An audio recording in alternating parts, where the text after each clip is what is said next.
All right, ladies and gentlemen, look who the hell we got in here with us today. It's Mr. Charlie Snogans, all the way from Jersey.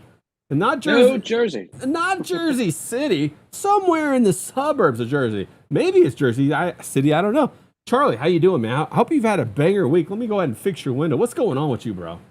I had a hell of a week, and I did a lot of my week. There was some flashcards, and me and my daughter keep repeating that 2 times 4 is 8. I almost said four right there. I don't know. I was busy clicking around. I was about to say 2 times 4 is four. Yeah, the IRS wouldn't like that too much. They'd have to come audit me. Then I wouldn't like that too much, bro. That would be fucking. That would be No. horrible. And the young engineer such as yourself getting the multiplication tables wrong. I know, right? You know what's funny is I remember when I was in high school, late high school. You know, I'd taken the AP classes for everything and all that stuff. Take the calc class, and I remember the teacher always yelling at us and saying, "Hey, you guys better learn this stuff inside and out because you first they teach you the hard way to do it, then they teach you the shortcuts, okay? And then when you're learning the shortcuts, you get mad at them. You say, why didn't you just teach me the shortcut the first time? They say, well, because you might be somewhere where you don't have a calculator and you have to do this. You're not always going to have a calculator on you, are you? Well, I mean, goes to show you, yeah, we're always going to have a calculator. Not only that, but we got AI replacing all the engineers too. It's deadly. We might as well go live on the deserted island with Tom Hanks and Wilson. That's right. That's right. Yeah, bro, that was a crazy movie. I don't know if you're into conspiracy theories or anything like that, but a lot of people have a whole bunch of thought process about what the hidden meanings of that was. What Wilson? What? I've never heard anything about. You've never heard this? Let me say what's up to everybody in the chat. Tell me. And then I'll tell you real quick. Shout out to Mr. Cheeky. Let's fucking go. I think I got a little something to pop through here. Hold on, let me get this Ko-Fi. We had a Ko-Fi pop in right away from someone. Shout out to you, someone. Dropping $50. Little clap right there on us out of nowhere.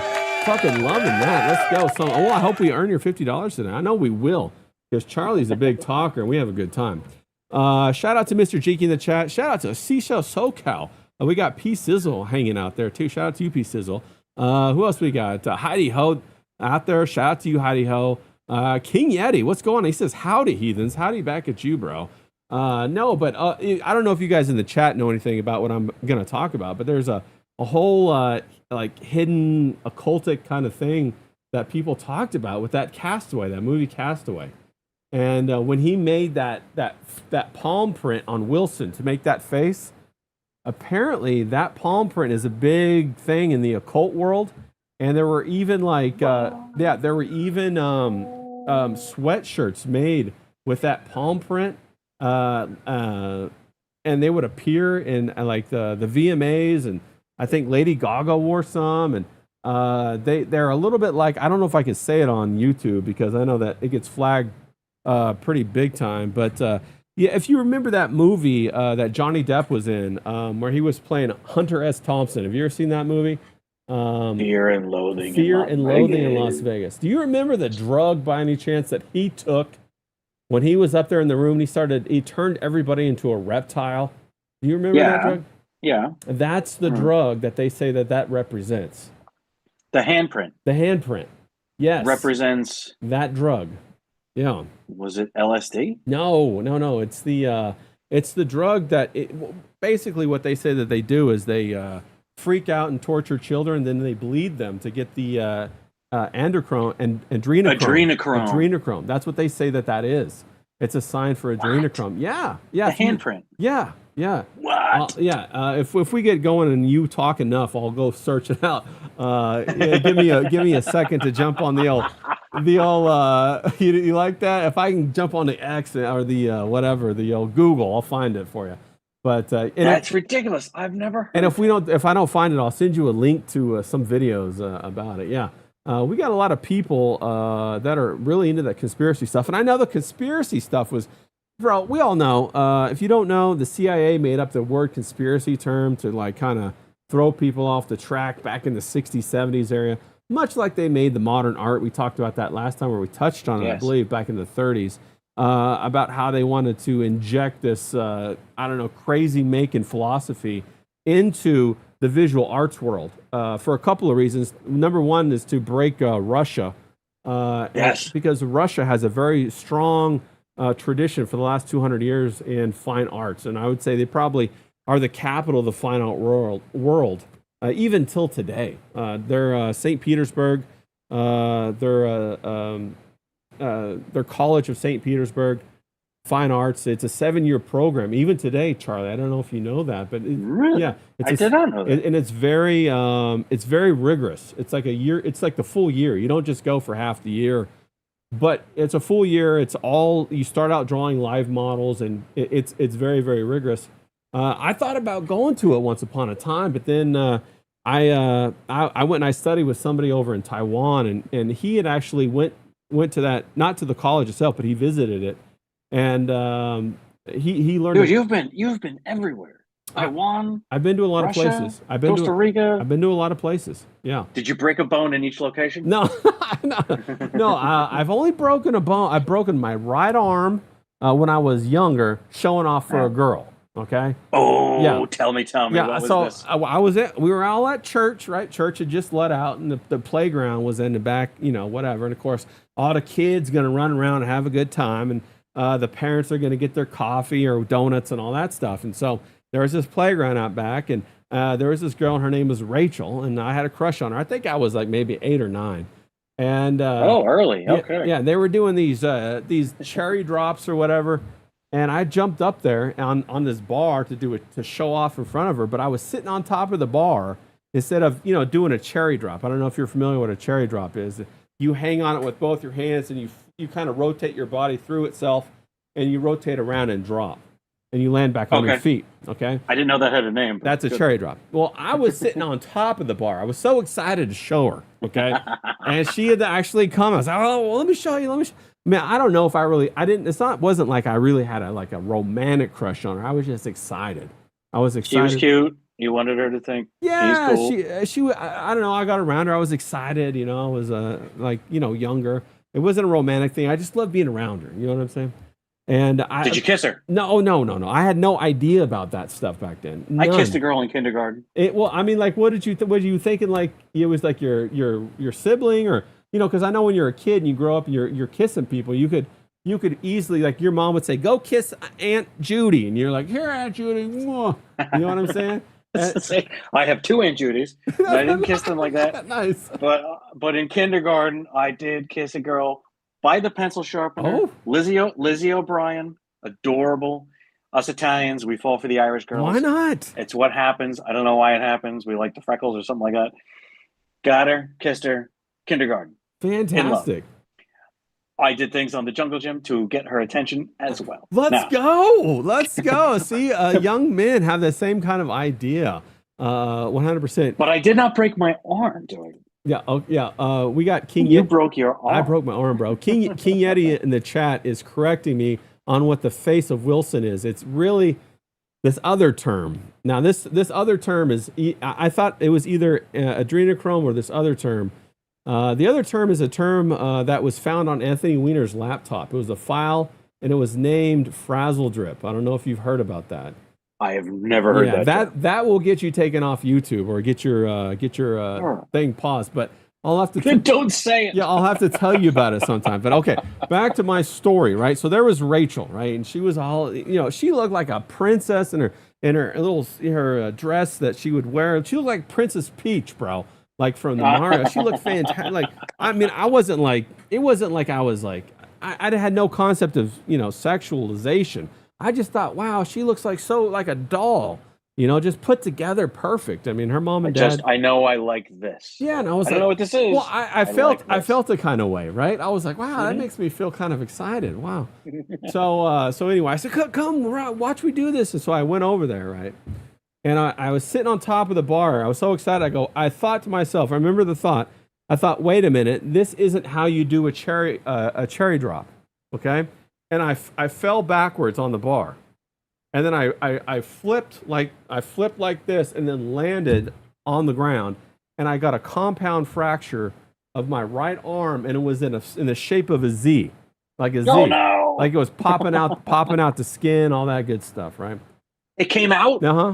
I forget which one, but the radius or the ulna, one of them broke and popped out, and the other one stayed together. It was a spiral kind of fracture. Yeah.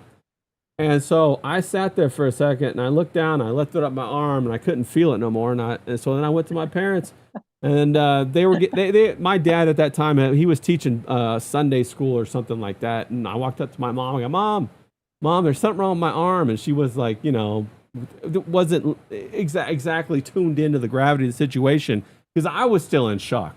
So she said, okay, well, what is it? And she turned around and she said, ah! And then we freaked out, bro. Yeah, then it was all hell. We were racing off to the hospital and all that good stuff. And I hope as you went out, you passed, was Rachel?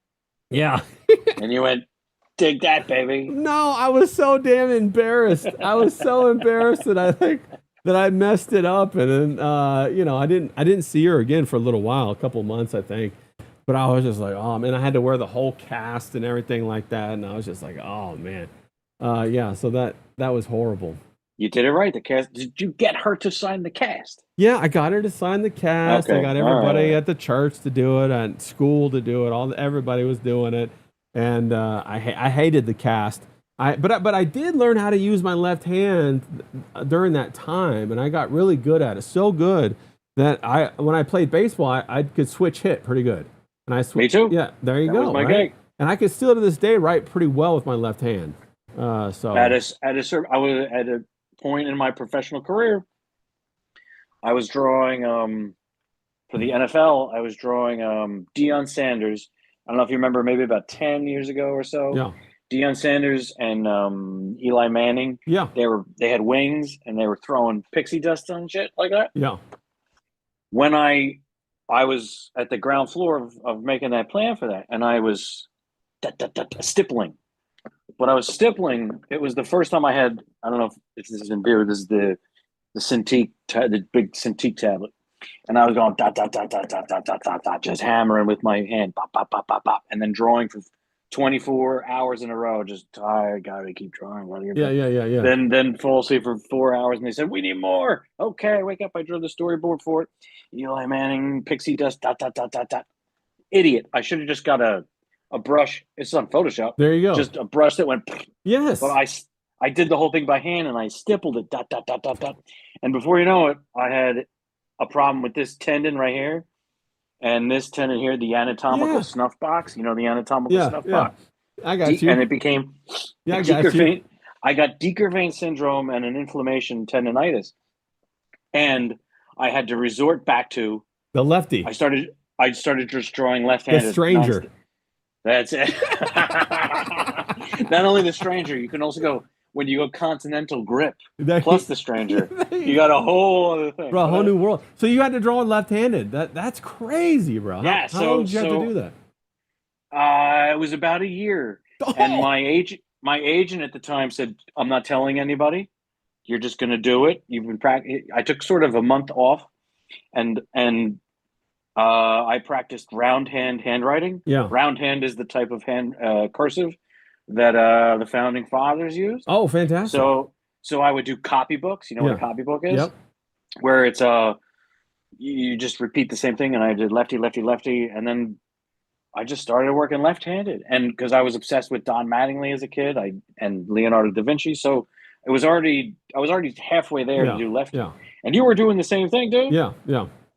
As a young age, everybody out there and anywhere, you think, because if you pick it up and you think, I can't do this, you can do it. Yes. You can do it. Yes. It feels bizarre. It feels a little weird. You can do it. Yes. And if you have any doubts in your head about this or any other things, you can do it. Yeah. Go ahead and do it. Bro, I completely agree with you. It's one of those things. You develop a process and then you stay, consistent with it. And then slowly you track your progress, and then you use that as a feedback loop to encourage yourself to keep going. Yes, that's the way you do it, bro. I'm right there with you 100%. So that's such a proper and positive way. It's a feedback loop. Once it keeps repeating, it keeps cycling up. Yeah, up like a snowball effect. or like a Oh, laser. Does everyone know? You're an engineer. yeah. Laser is actually an acronym. Yeah. Yeah. Light wave amplification by stimulated emission of radiation. Mm-hmm. Bop, bop, bop, bop, bop. Each improvement goes bop, bop, bop, bop, bop, Yeah. higher and higher. Yeah, that's works. fire. No, it's the way to do it, man. You know, that's why long ago I said to myself when I was trying to learn how to landscape paint alla prima style out and about on location. Don't focus on how good or how bad the art is. Just get 10 paintings a week done. 10 paintings a week. 10 paintings a week. 10 paintings a week. Yeah. And that's how I did it. Yeah, that's 100% agree. So can you use both? Yeah. Hands? Yeah. To this day? To this day, yeah. To this day, I can use both hands. The other thing that I would say that I really liked that I know that they've taken out of the curriculum for children now is writing in cursive.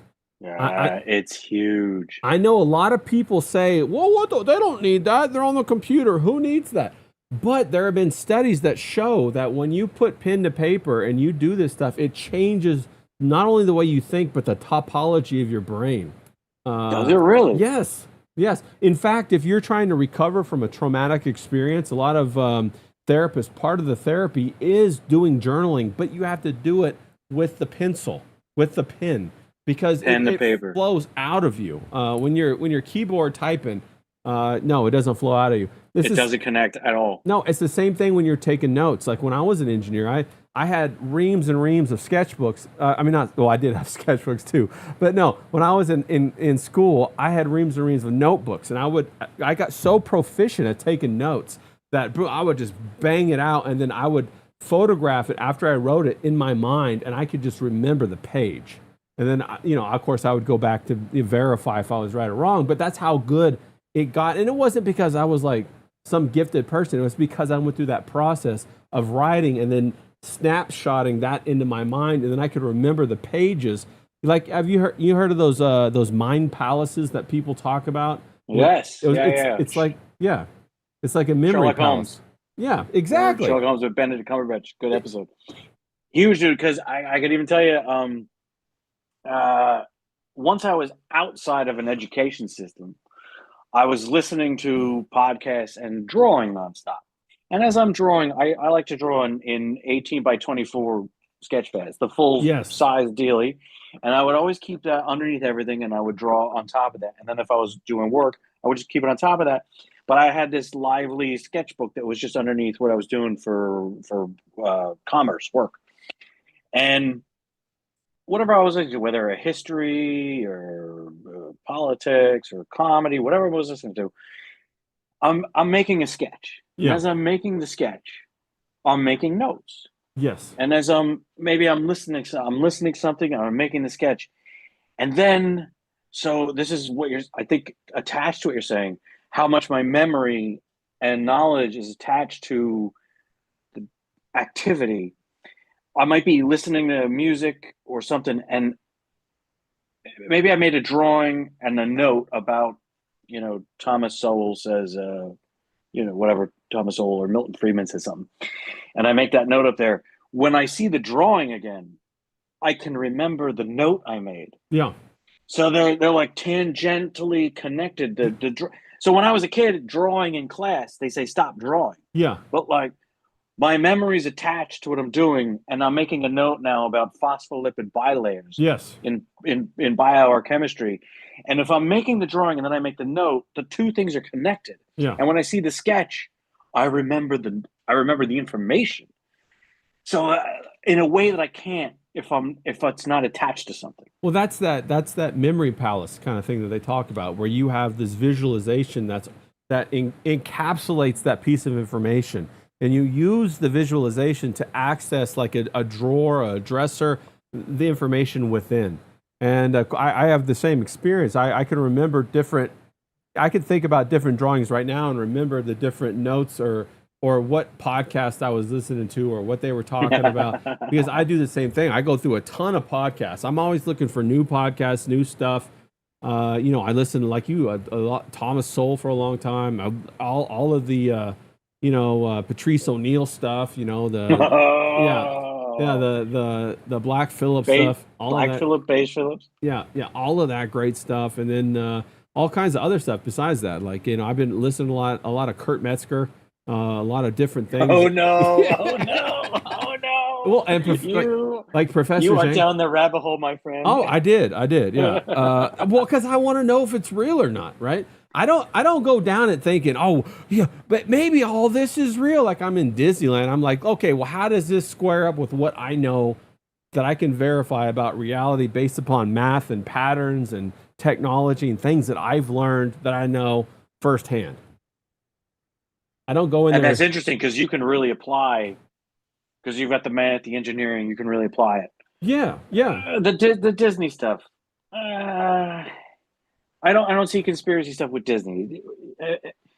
You don't Did see you echo that? you know, because you don't see conspiracy stuff with Disney. Well, let me. In Disneyland, they have a Club 33. I'm sure you're familiar with that, or if you're not, you are now. Well, no. Let me just. Let me go back a little farther. All right, hit me with it. With the Little Mermaid, the cover of Little Mermaid, all the phallic stuff. Mm-hmm. No, it's not a thing. How many times when you're drawing something, and I'm saying phallic because my kids might be awake. Well, yeah, you don't want to say penis. You don't want to say, giant, huge, cocks, macaque. That's how often when you're drawing something and it goes phallic, and you go, "Oh, I got to remove that." But that's just a standard shape. The founder of Amazon, he's not trying to say something about a phallus. Elon Musk isn't trying to say something about a phallus. They're launching rockets into space. It's a useful shape. When you draw it or when you make the rocket, it's just going to look like that. Yeah. And then the Lion King, all good teenagers take off their clothes. That's not what they said. Yeah. Good Tigger, take off and go. Okay. Good kitty, take off and go. That's what he says. Right. That's not a thing. No, well, that's not that's not even the conspiracy stuff I'm talking about.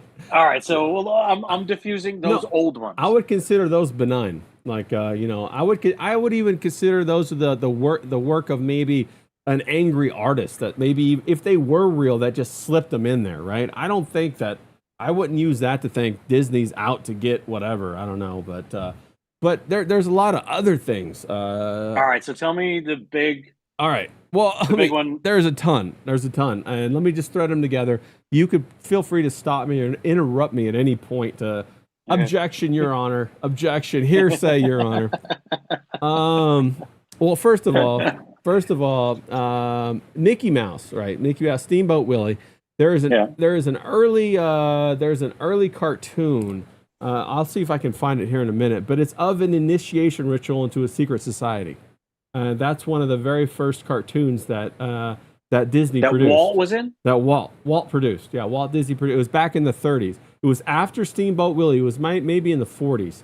And I'll go find that title in a second. And it was an occult initiation. Then Walt Disney was in the Demolay group, and that was a predecessor. I've never heard that. You've never heard that? No, it's okay. Demolay. Demolay. Yeah, it sounds like some French people that they were going to dance. Yeah, do you want to demolay with me? Hey, do you like that demolay chocolate? You know what are you going to do? What are you going to do? The cuneiform, eh? I'll give you the cuneiform. I'll give you the other side. I'll show you my cuneiform. Well, you got to go to the twist. Yeah. Yeah. Wow. Yeah. All right. So what's Demolay? The Demolay group is basically a predecessor for the Masons. It's a young organization for teenagers before they go into Masonry. Yeah. And they I think it's like the hermeneutics or hermeneutics. Hermeneutics. Yeah. And then you go further and you have Club 33. I don't know if you're familiar with what Club 33 is at Disneyland, but it sounds like a place where I could get a nice fizzy gin box car. Well, it's a very exclusive club. And Club 33. Okay. 33, Club 33. And 33 is the occult number, which is, whatever. But wait, why is that the occult number? It's based upon, like, the occult, they conform to a lot of, numerology. It's based upon the Kabbalah. Are you familiar with what the Kabbalah is? Only what Madonna told me about. Right, yeah, it's Jewish mysticism, right. It's a form of Jewish mysticism. But I think it was around way before the Jews got a hold of it. I think it was like it was there before Madonna. Babylonian, Egyptian kind of Madonna's stuff. been around. Madonna's been around a while now. It's true. I've seen it. Predates Madonna. I've seen her last video. She's got cobwebs in that coochie. I'm not gonna lie to you, bro. And lasers shooting out of her eyes. Yeah, she's a mummy. She's definitely a mummy. Yeah, but no, it's all of that kind of stuff. And then Fantasia was a big one, and also Wait, you're telling me Fantasia's part of this? Oh yeah, all of them are part of it. Even Bambi was like a traumatic experience of a experiment conducted through media. So let me go at it at a different angle before we come back to the Fantasia, the Bambi, all that stuff. So yeah, are you aware that there was an Operation Paperclip in the 40s to get the Nazi? Yes. Okay. Yeah, the Germans who were good at engineering were brought here to help with the space programs and rockets. Right, exactly. Now, who do you think was Disney's best bro? And I'll spare you the guesses. It was Werner von Braun. That was his best buddy. That's the man. We bring him in. Of course. He's going to be very Deutsch. Right? Of course. Bring in the Deutschland. Of course. He will make the rockets and he will shoot the rockets. And you're telling me, oh, wait a minute. Brothers Grimm, German fairy tales. That's what Walt Disney was interested in. The original stuff. That's what he's interested in. He definitely got a hold of that and bought. I don't know did he buy that or did he steal it? No, it's public domain. Public domain. Okay. But also, the Germans the Nazis especially were heavily into the occult. Are you familiar with that? Yeah, I've heard that. Indiana Jones. Yeah, well, yeah, but I mean, even more than that, the SS had their own palace, an occult palace. Himmler had his own palace where they practiced occult rites and all that kind of stuff. It was all kinds of crazy stuff. And that was a big reason why they went through Africa looking for all of these ancient texts and these Babylonian texts and these Egyptian texts. And a lot of people think that that's where they got their jumps in technology, was from the occult literature. Because they're accessing knowledge from the past. Yeah, I think so. I think that's a possibility. So it's not just that Germans are good at engineering. Oh, they're very good at engineering. Right. You have German heritage. You look. I do. I do very much. You look very German. Especially you don't just look World War II German. I know, especially with this. You look World War I German. Bro, I just got this haircut, right? I used to have long hair down to my shoulders. So I go to my lady, I got this, it takes a while, right? I used to have this great lady down in LA that I went to, but then I moved up to the desert and I had to find a new chick. I went through a whole bunch of people. So this lady was cutting my hair great. So I go, okay, let's cut it shorter. She fucking gives me the lesbian haircut, and that's what I'm kind of rocking right now. And I'm like, what the hell happened, bro? She kind of fucked up last time, and so that's why I grew my hair out extra long so that we could repair it or whatever. And then it was longer in the past. I see pictures of you were real long. Oh yeah, it was super long. And then I go in there and I go, hey, can we get 3 inches off? I want to keep I even showed her pictures of what I used to look like, before she did it last time. I say, can we just go back to this? And then she goes, okay. So she starts all talking and stuff and cutting my hair, and then she spins me around in the chair, and I'm like, oh my God, I gotta get a Subaru now, bro. I gotta get a fucking Subaru. Subarus, they're made with love. Fuck, they got that all-wheel drive, 100%. Don't care about the horsepower or nothing else or the old warranty. They're made with love. Made with love, that's right, and you can have stray dogs in there and everything like that. Shout out to D-Wag in the chat. He says, "What's up, guys? Hey, shout out to you, bro." Hey. Yeah, but it's crazy. Wonderful. No, so he's got longer hair than you now. Yeah, he does. He's got that homeless. We call him the homeless millionaire, bro. He's the homeless. He's a millionaire that dresses up like he's homeless to try to beat the women off of him.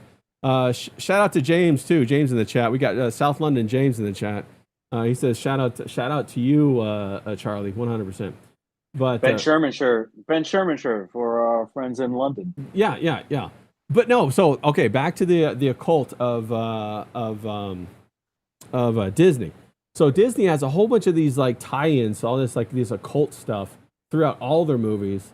or I won't say all, throughout a lot of their movies. Now, I don't have an objection to the dicks and the Little Mermaid thing.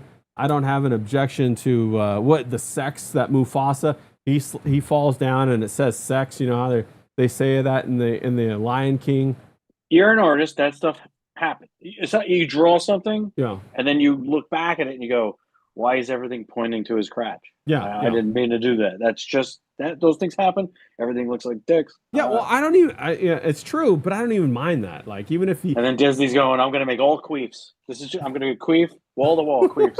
well, bro, What? that's They're not kind doing that is kind of what they did, though, right? Like they're like I used to have some friends that worked for Disney, right? They would tell me how difficult it was.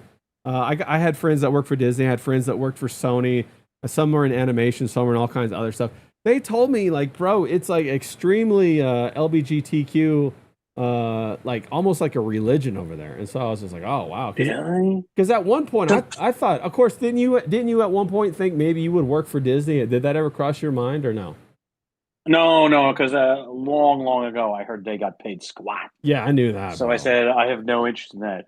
I thought I'm either going to go comics and then as a graduating artist, graduating from with a BFA from FIT, surrounded by fantastic gays and beautiful girls making clothes. I said, I just want to get, dude, that was the Bro, place to be. was that the one in Paris? FIT, Yeah. Fashion Institute of Technology Oh, in Manhattan on 27th and 7th. well, that's legit, bro. That's It fucking was, legit. we were on the top of Chelsea. Chelsea's the downtown section of Midtown, right? Yeah, And I was a young man, and I was originally at Rutgers to do biology. yeah. That There's no chicks in biology. fell apart Yeah, fast. yeah. Phospholipid bilayers and the Crib cycle. Okay, I bro, didn't. I want to tap into your biology for a second. Check this out. So you know that whole Ozempic thing, how that's all huge right now? The Yeah, GL, I did tons. I did tons of storyboards for the it. Go ahead. GLP-1. You know what that shit really is? AIDS. Gila monster venom. Go the look it up. Go. I'm not thing even that kidding. the thing with it's so poisonous just from its bacteria in its mouth that it bites one bite One and bite. then the deer or Yeah, whatever it bit limps away and then it yeah. goes and eats its ass Yep. later. It's that they isolated a protein or something out of it. It's not even a GLP-1. What it does is when it attacks certain tissues in the human body, the result is a GLP-1. There's all kinds of crazy side effects. Have you heard about all? I mean, maybe you can't talk about it because you got clients and whatnot. We should probably steer clear of that. Huh? My clients will they'll Bro, never see this. you'll never know, bro. I said that I said that shit. Then I got all kinds of crazy people coming at me, bro. I'm serious. It's like You got to be careful what you say and where you say it. yeah, it's like the universe just like orchestrates it. Yeah, Mr. Jinky says the Komodo dragon. That's what it is, bro. All of this like the Ozempic and the Novartis and all that kind of stuff. It is an isolate from the Gila or the Komodo dragon venom, if you can believe that. And it not only does it attack, it attacks all. One of the side effects is eye wasting. Eye wasting. Yeah, I heard that. It's when your eye decomposes and the retina tears away. I'm 50. That's already happening to me. No, I might as well be thin. That's no. let's go. I'll take blindness and thinness. Let's go. Oh, an For explosive 500. explosive diarrhea is another one too, bro. I already have that because I'm old. I was gonna say you're not on Ozempic, are you? You're not on the GLP-1. No, Okay. no. I'm on exercise. All I want to do is exercise. All right. I don't. What exercises do you do? You have a routine that you do? I run about 2 or 3 miles. No. What a day? I love running. Yeah, if I can. Yeah, I love it. Wow. It wakes me up. Because In the morning? I wake up in the Yeah. Okay. yeah. I want to wake up usually around 8 or something like that. I like to be running 2 or 3 miles. If I don't do that, I'm never awake. I feel you. I never fully wake up. Then I get home and I like to do incline push-ups with. I take the barbells, little dumbbell weights, Yeah. and I put them on the floor, and I put my feet up higher on the couch, and I like Bro. to do those. 100%. Hit the upper pec and the shoulders, and Those are the prison push-ups. Yes. They say that's like the single best exercise you can do for your body is the prison push-ups.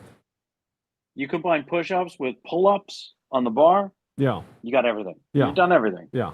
Because while you're doing it too, your core is engaged. Yeah. So like you don't have to do leg lifts or nothing like that. Yeah. But I don't know. I just like running. I like running. Oh, that's awesome. Give me a big field and a soccer ball. Yeah. Turn me loose. Let me dribble as I run. It's like flying. Yeah. I love it. That's like James in the chat. South London James. He's a big runner too. He says he likes just to he lives out in the country, so he'll just take off for 2 hours. And then, I thought he was in South London. Well, he used to be in South London, but he moved out to the country. I can't. It's not as catchy to say Country James, bro. I gotta say South London James. Come on, you know this is marketing. Yeah, he used to live in I don't know, Creffield or something like that in South London.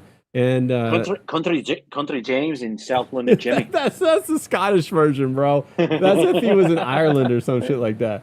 Yeah, no, but that's what he does. I don't run. I ride the speed bike, the spin bike, for about 45 minutes to an hour every day. Then I got a kettlebell workout. I used to go to the gym all the time, but I found out that wastes way too much time. And so I don't need the gym. I have all my shit at home. I got a pull-up bar. I got the prison push-ups. I got the spin bike. I got the whole thing right here. I just fucking go to town. The thing I haven't built up to is because essentially, remember I talked about Are you still suffering from that? How long ago was that? No. Okay, good. When these doctors, bro, they don't know nothing, dog. Yeah. They don't. Guesswork in white coats, dude. Guesswork in white coats. And they're, oh my god, I could go off for hours about when I was initially hurt or overworked. They put me in a little cast and immobilized me. That's the worst thing. Worst thing ever. I would say for those 5 years or so, I didn't do workouts and stuff like that. It was 5 years? Well, it wasn't immobilized for 5 years, but it was a problem for about 5 years that I started using my left hand for everything. Everything. Damn. And then I started getting back into working out and doing forearm exercises, basic, this way and that way. And once I started doing that, no pain ever again. Yep. Strengthen and stretch. Yep. That's it. Yeah. Your tendons respond to being strengthened and stretched. Yeah. That's 100% true. And doctors don't know shit. They oftentimes, it is.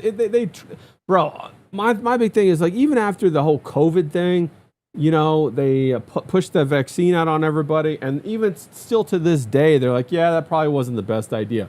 But a lot of Did you get it? No. Did you get it? I did not. No, nobody in my family got it. Man. We all just we were all pure blood. We were homeschooling. We're in the house. I didn't have to leave the house. Yeah. No need. Yeah.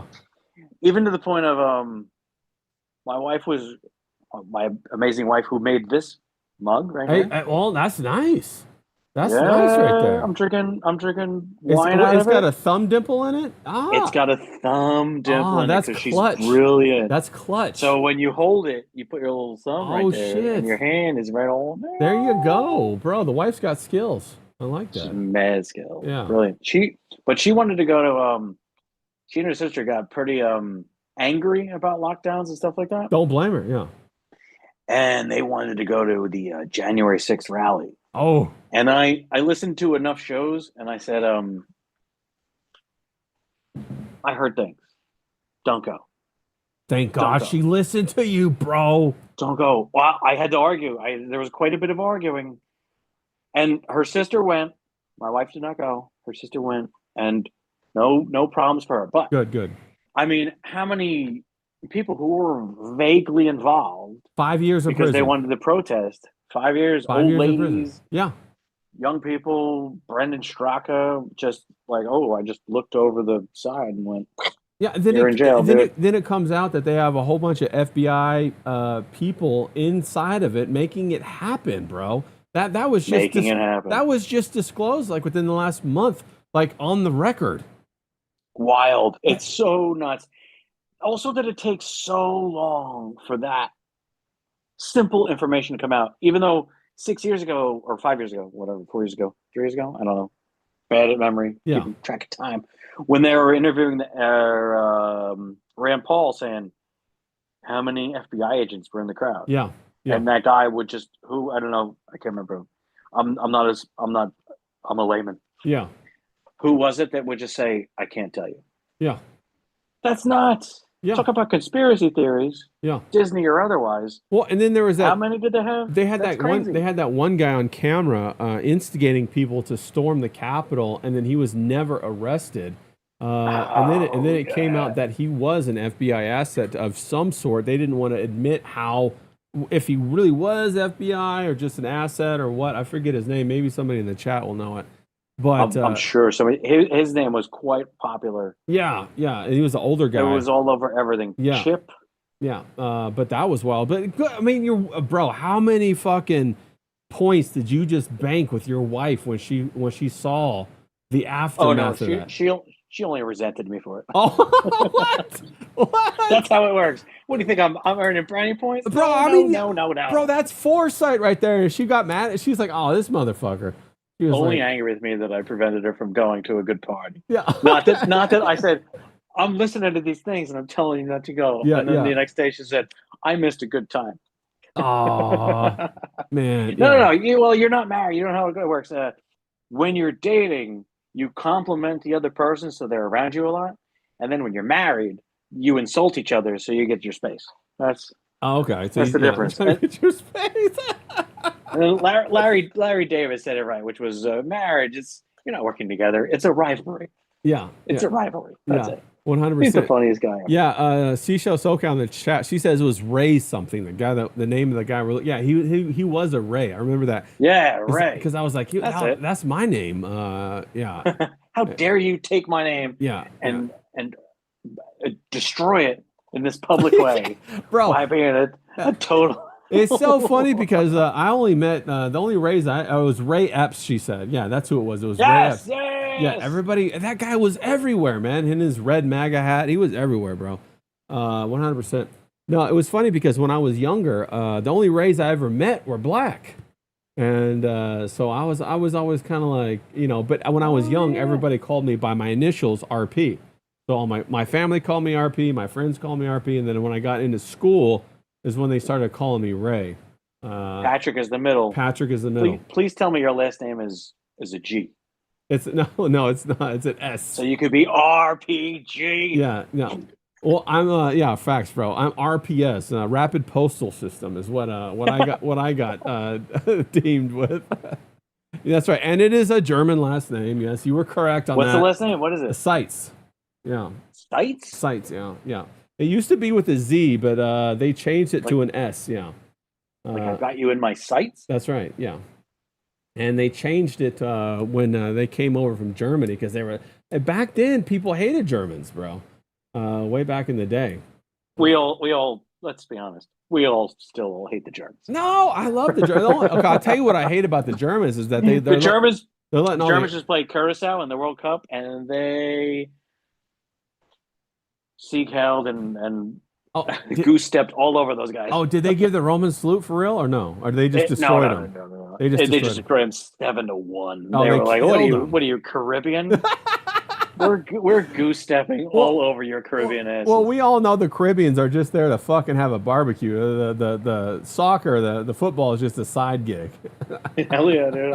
I'll go with the Caribbeans. I want to just barbecue too. Yeah, bro. I'm not. Dude, and you posted some delicious looking chicken. Oh, thanks, bro. Yeah, I'm always I was born in Kentucky. My mom's originally, born and raised in Kentucky herself. My dad as well. So my mom, she's the one that schooled me on a fried chicken. My mom had me cooking, bro, when I was in high school. She had this idea. Well, if you ever have to go to somebody's house, and they feed you, I don't want you to not be able to reciprocate.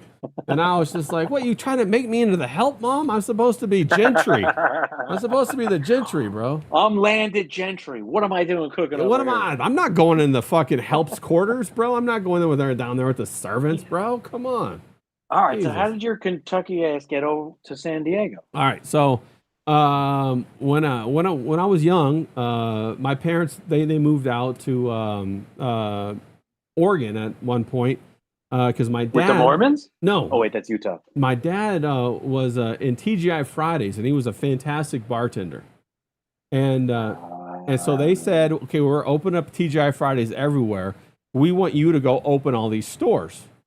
And so he said, okay. So they sent him out, and so he was opening all these stores. And then we ended up in California. And then after all the stores were open, that's kind of where we stayed. And so from the time I was like 10 months old or whatever, I was out of Kentucky. But then when I was 16 or so, my grandfather had cancer, and we moved back to Kentucky. And I finished up high school in Kentucky. So I thought like Kentucky was going to be just like California. But when I went back to Kentucky, I was fucking shocked, bro. Not only that, but I didn't go to just like, like Louisville's like the main city in Kentucky, right? The big city. Of course, you got Frankfurt's the capital, and Lexington's the horse racing capital. But then I split, for some reason, we split the two, probably because it was a good school. And we went to a little town outside of Louisville, halfway between Louisville and Lexington. It's called Shelbyville. And that's where I went to high school. And it was a tobacco town. It was the town was teeny tiny. And so they took the whole county and put all the kids in one school. And it was about maybe 1,500 to 2,000 kids. So the school was big, but the area, this town was teeny tiny. And it was such a tobacco town that the school itself had its own tobacco plot that you could get out. You could get out of school for 2 weeks and pick and stick and hang the tobacco, and they would pay you. You would get paid, but you would also get waived from your classes for 2 weeks if you did that. And I had buddies who did it. They had a whole ag wing. The school had its own agricultural wing. They had like the drive your tractor to school day. We had kids in there that were professional rodeo guys. So they were sponsored by John Deere and Ford, and they had the huge diesel trucks, the dually trucks, and they would pickup trucks, and they would like do burnouts in the lot. But yeah, it was a lot of fun. But the funny thing is, they had a superior art program to California. No way. Because when I was growing up in California, they stripped all the funding for the arts and the music. Stripped it all out of education. All gone. Yeah. They all put it into homelessness. I think so. And so I was, of course, I was taking art in California. And the best thing that we had was poster paints, right? So yeah. I moved back to Kentucky, bro. I walk into because of course I'm in the art class. I walk into the class, the teacher gives me like the tour, right? Because I'm a transfer halfway through the year. And like, I swear to God, they had like racks of oil paints, racks of canvases, racks of oil pastels, racks of acrylics, watercolor paper, like fucking brand new brushes all over. And I'm like, and he goes, okay, go pick out what you would like. And I'm like, I'm like this poor guy from like, please, sir, can I have some more? Please more. Yeah, and I walk up to like the whole the case with all the brushes, and I my hands shaking, and I just grab this hog's hair brush, and can I have this one? And he looks at me, he's like, don't be silly. So he like pushes me aside, and he grabs some mink brushes, some hog's hair brushes, some squirrel, all this kind of fan brushes. I'm like, I don't even know what to do with this thing. You know what I'm saying?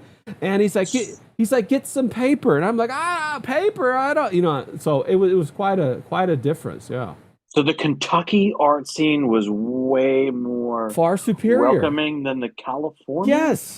Yes. That's shocking. Yes, it was far better funded. The teachers actually cared about it. They were excited to teach it. They were excited about art. And I can remember that I had Mr. Terhune when I first got there, and he would come by my desk and say I was mixing acrylic in my first time or whatever. He said, "Oh, come on, boy, you don't want to paint with peanut butter. What you doing right there? Add some water to that. Add some water to that." And I could just hear he had that big old thick country accent. You're painting with peanut butter again. What are you doing? What are you doing? And yeah, slow that down. Yeah, so it was wild, bro. Yeah, we had two McDonald's, one at the end of the street, one at the end of we had one street, right? It went for about 5 miles. That was it. And right when I left, we had just gotten a super duper Walmart, and before that, nothing. But that was the big get back then. So when was the Kentucky experience? It only lasted for about 2 years. When the last What time, years? What years in your life? around 97, around 97, How 98, old something were you? like How that. old were you? I can't remember. I Like think, middle school? yeah, just about that in middle school into like I think ninth, 10th, 11th, yeah, into high school. Yeah, So then you finished high school back in I California, finished high school back there. Yeah, we went and then to when you got back there, did you say, where are all the paints? yeah. Well, yeah, it was crazy because they had such good paint, and then also we had our prom on the Belle of Louisville, and the Belle of Louisville was a paddle boat that actually What's went the Bella Loval? the Belle of Louisville. You have to say Louisville like Louisville, like you got a mouthful of Oh, like a mouthful of Louisville. grits. That's how you got to talk about it. No, and so it Louisville. was this giant paddle boat that looked like a casino boat. You know, one of those old casino boats with the paddle on Did the it, back. did Yes, it have the full wheel? that's right. Yeah, and they actually took Oh, us that's out on the river awesome. and took us down for like 2 or 3 hours, and then turned around and came back. And that was I what our hope if prom was on. Isn't I that hope at least incredible? that's amazing. I hope at least a few of you were in blackface doing a minstrel show, Yeah, the minstrel little show. soft shoes. Well, it's so funny because I had no idea what any of that stuff was, right? I didn't know what minstrel was. But I'll tell you what. So then after that, I went to engineering school. I got into a very good engineering school up in Indiana, and I went to it's called Rose-Hulman. It's a fantastic private engineering school. But Cool. I didn't want to work in that part of the country, so I transferred back out to California, to Wow. Cal Poly San Luis Obispo. One of the requirements at Cal Poly San Luis Obispo was that I have to take these DEI classes. I, Oh, I have to take women's history, minority empowerment, like stuff like that. Okay. So in one of my classes, so think about this for a second. I'm going from like, third year, like calculus and like differential equations, programming microprocessors, to now I'm going to this class where this lady's up there telling us that our final exam is we have to write a rap song and perform it in front of the class. And like the dichotomy of the two, bro. The dichotomy of the two. And like, when we about how was it even about how brilliant those five black ladies were instrumental in getting the guys to the moon? they're oh yeah, oh, you talking about the number keepers. I know what you're talking about Also, right there. also Yeah. known as Medea goes to the moon. Yeah, yeah. And if you yeah, and also Medea is in the occult world, she was the first goddess in like Ishtar. I don't know if you're familiar with all that kind of stuff. I've heard of Ishtar. But The Ishtar. I know the Ish from art history. yeah. I know the Ishtar Gate. Well, they have the Babylonian, yeah, the Babylon, the Ishtar Gate, and then her son Tammuz, and in the Bible, there's that famous passage where, I think it's Jesus who says, "Why are you guys still weeping for Tammuz?" And that's who he's referring to. I forget where in the New Testament, but he's actually that's the only time that Tammuz is cited, and he's referring to that part of the occult. Jesus is when he's talking about Ishtar, Tammuz. And I forget what the father's called, but it's the dying king occult or whatever, where the mother. Dude, you have a wide breadth of knowledge and a pretty quick retrieval system over here. Yeah, if I'm overwhelming you, let me know. We'll I am overwhelmed. I'm overwhelmed. okay, yeah, I'm a layman talking yeah. to it. No, maybe it's too many of them podcasts. I think. No. Well, I could be a conduit in a layman's way for you to explain really complicated things. And if it doesn't work on me, then Yeah. it won't work on an audience. Yeah. But if you can explain it to me and I can follow you down into these deep crevasses Yes. of random, strange things, Yes. then the whole audience, They'll I'll follow. be the avatar for the audience. That's right. You're the they go, proxy. this can make sense. That's right. Yeah. You're the proxy. Well, throughout history, there's this concept of a king who is slain. His queen somehow gives birth to a son, and then she ends up becoming the proxy to govern the land through that son. And you had it with Osiris, Isis, and their son. And then you had with the Babylonians, you had Ishtar, Tammuz, and I forget what the name of the father is. But you have these archetypes repeated throughout cultures. And it's called the dying king occult. And if somebody in the chat remembers what it is, they can feel free to inform me. But like a like a what's the guy's name? The God of a Thousand Faces, the hero's journey, uh, Campbell, Star Wars.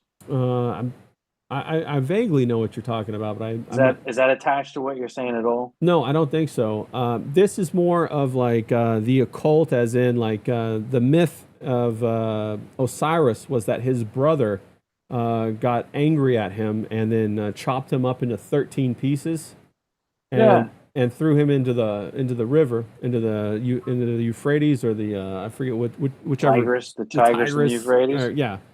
And so then the wife Isis had to go and find. She found 12 pieces, but she couldn't find the 13th piece. And Which was the the phallus. phallus, that's right, which was the golden phallus. That's correct. And then so she had to rule through her son, and that's what the whole concept of basically they wrote all of those things. By they I mean the ancients wrote how to control people through these myths and basically through like traumatization, through traumatizing like sexually or physically or psychologically, and that's what all that's about. All of those myths are about. They're a story on or a playbook on how to control people, both on the macro and the micro. Do you think they were trying to control people, or do you think they were trying to tell a really good story? I think they were trying to control people. And the reason why I think they were trying to control people is because it's repeated in different cultures the same way. Yeah, but I mean, They have different so names. all right, tell me the different name. Well, like I said, they had Ishtar, they had and Tammuz, they had the I don't know if you've seen the owl with the feet. It's a female, and she has an owl, and she Is has. that the one that Alex Jones is always on about?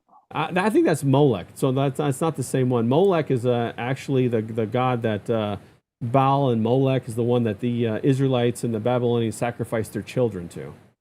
Oh So I think no, that's and that's different. different than what you're talking about. That's different than what I'm talking about. What I'm talking Well, what's about, this L? this hour is about like the woman becoming the lead of society, like an inversion of society and controlling. It's like the whole single mother leadership thing where you create a cycle where the single mother raises the son to be not masculine but to be supportive of the women, and then women push it further. In Egypt, they used the priesthood to do this. So the priesthood kind of ran the whole scene in Egypt. Holy smokes! Yeah, it's a big deal. They would program the pharaohs and the pharaohs' children, and then they would break their mind into different personalities, and then they would seed the symbolism and all of that stuff and the triggers into them, so they could switch their personalities based upon like the commands that they would give. It's the same thing basically as MK Ultra. If you're familiar with that, if you've heard, I'm sure you've heard of that. I've heard of that, Right. and like Manson and Helter Skelter was part of that, Well, right? Charlie Manson was actually, yeah, he was a CIA asset. He was actually part And of he that. was done wrong by them making him do these things. I don't know if he was done wrong by him or they just didn't have use for him. You know that, or are you familiar with the fact that he wrote like one of the Beach Boys songs, and they were like all tight, bro. They all like were living together and stuff like that. Did you know all I that? I heard he liked those things, Yeah. but he was trying to do his own, but he never did it. Are you saying he was part of making those hits? Yeah. Well, he one of them. He like He wrote one of them. wanted. I always heard he wanted to, No, he was in it with them. He was like he thought and it, he thought he was going to be the next guy because he was like writing for like the Beach Boys, and he was like doing all kinds of stuff. They were all in this cul-de-sac where they lived, which was wild to think about. is that why that one Beach Boy went totally and completely insane? It could be. I'm not familiar with why he went insane, but You know, who's the one I'm talking about? I don't know what I'm talking about. yeah, I know that one of them did go off the Looney Tune bin, but I Like don't. he was just sitting in the sandbox making sandcastles, thinking, "This is all I gotta do now." Yeah, yeah. Well, and it's a lot similar to the Beatles. how the Beatles were orchestrated. Now I know this is going to ruffle a lot of people's feathers, but the Beatles were orchestrated as well through the Wow. Tavistock Foundation. You now are trespassing I know, to me, I know, I was which going to is get you. sacred territory, Yeah, I knew I was going to get because you. because the Beatles, they were off on their own before they were sort of molded into being a property. And it was very much No, John and they weren't. Paul. They weren't off on their own. They would. In fact, they got passed over when they were first submitted to the record company or the label or whatever to be picked up. And then You're still awake? yeah, tell them to go to sleep. Why are you all go to bed? Ray Ray says go to bed. You This is not conversation for you. And this is also not conducive to me talking to Ray Ray and making a quality show. For all the people You out there. kids, why are you up this late? Okay, I'm gonna look it up real quick. Let's see here. Well, also, go to bed. Ray Ray says go to bed. Ray Ray's talking conspiracy stuff. You can't hear this yet. Go read Spawn and Youngblood. Yeah, yeah. Well, you know what's crazy about that is a lot of that stuff is written into the lot of the newer media. Like I was just watching this YouTube movie. It's an older movie that was conducted by Tim Henson. Yeah, the Muppets guy. Do you remember him? Son of Jim Henson. Sorry. Jim? Yeah, Jim Henson. And it was called, what was it? Sadai. Yeah, yeah. That's not him. No, exactly. Let me see here. Let me see if I can find it real quick. But it makes its way into all of these things that we see, and it comes out quite often in the current media. And I don't want to. Let's see, where is it? Where is it? No, yeah. Dude, if we keep yapping like this, my earphones are gonna die. Yeah, I'm just yeah, right. And Yeah. my backup earphones, they're not as good. Yeah, they're not as good, bro. You want me to yap more So- and you yap less? You yap. I'm gonna go pee. All right, yeah, you yap. I'm gonna find the stuff real quick. You yap. Yeah, I'll pee. I'll find the stuff. I'll real quick. recharge. Yeah, yeah, but no, people. I'm talking about the core myth, the Sumerian Babylonian love poems. That was with the with Ishtar and Tammuz, the death and resurrection, and how they intertwined that through everything. So let me find this. There was a. I just saw this. There's this old movie. I don't know if you guys are familiar with this old movie. I'm looking for it right now. I was gonna watch it. I watched half of it, and it was made by Jim Henson, and it was very. Where is it? Where is it? Oh, The Dark Crystal. Have you guys heard about this movie, The Dark Crystal? Let me jump in the chat and see what you guys are saying. Maybe you guys have heard of it or not. Let's see here. Yeah, we got the Dark Crystal by Jim Henson. Now, this is an old one. It was made by in the 80s. Yeah, James is saying intermission. Yeah, let's go. Yeah, you guys get your popcorn, get your Coke, whatever. Charlie had to go and reset a little bit.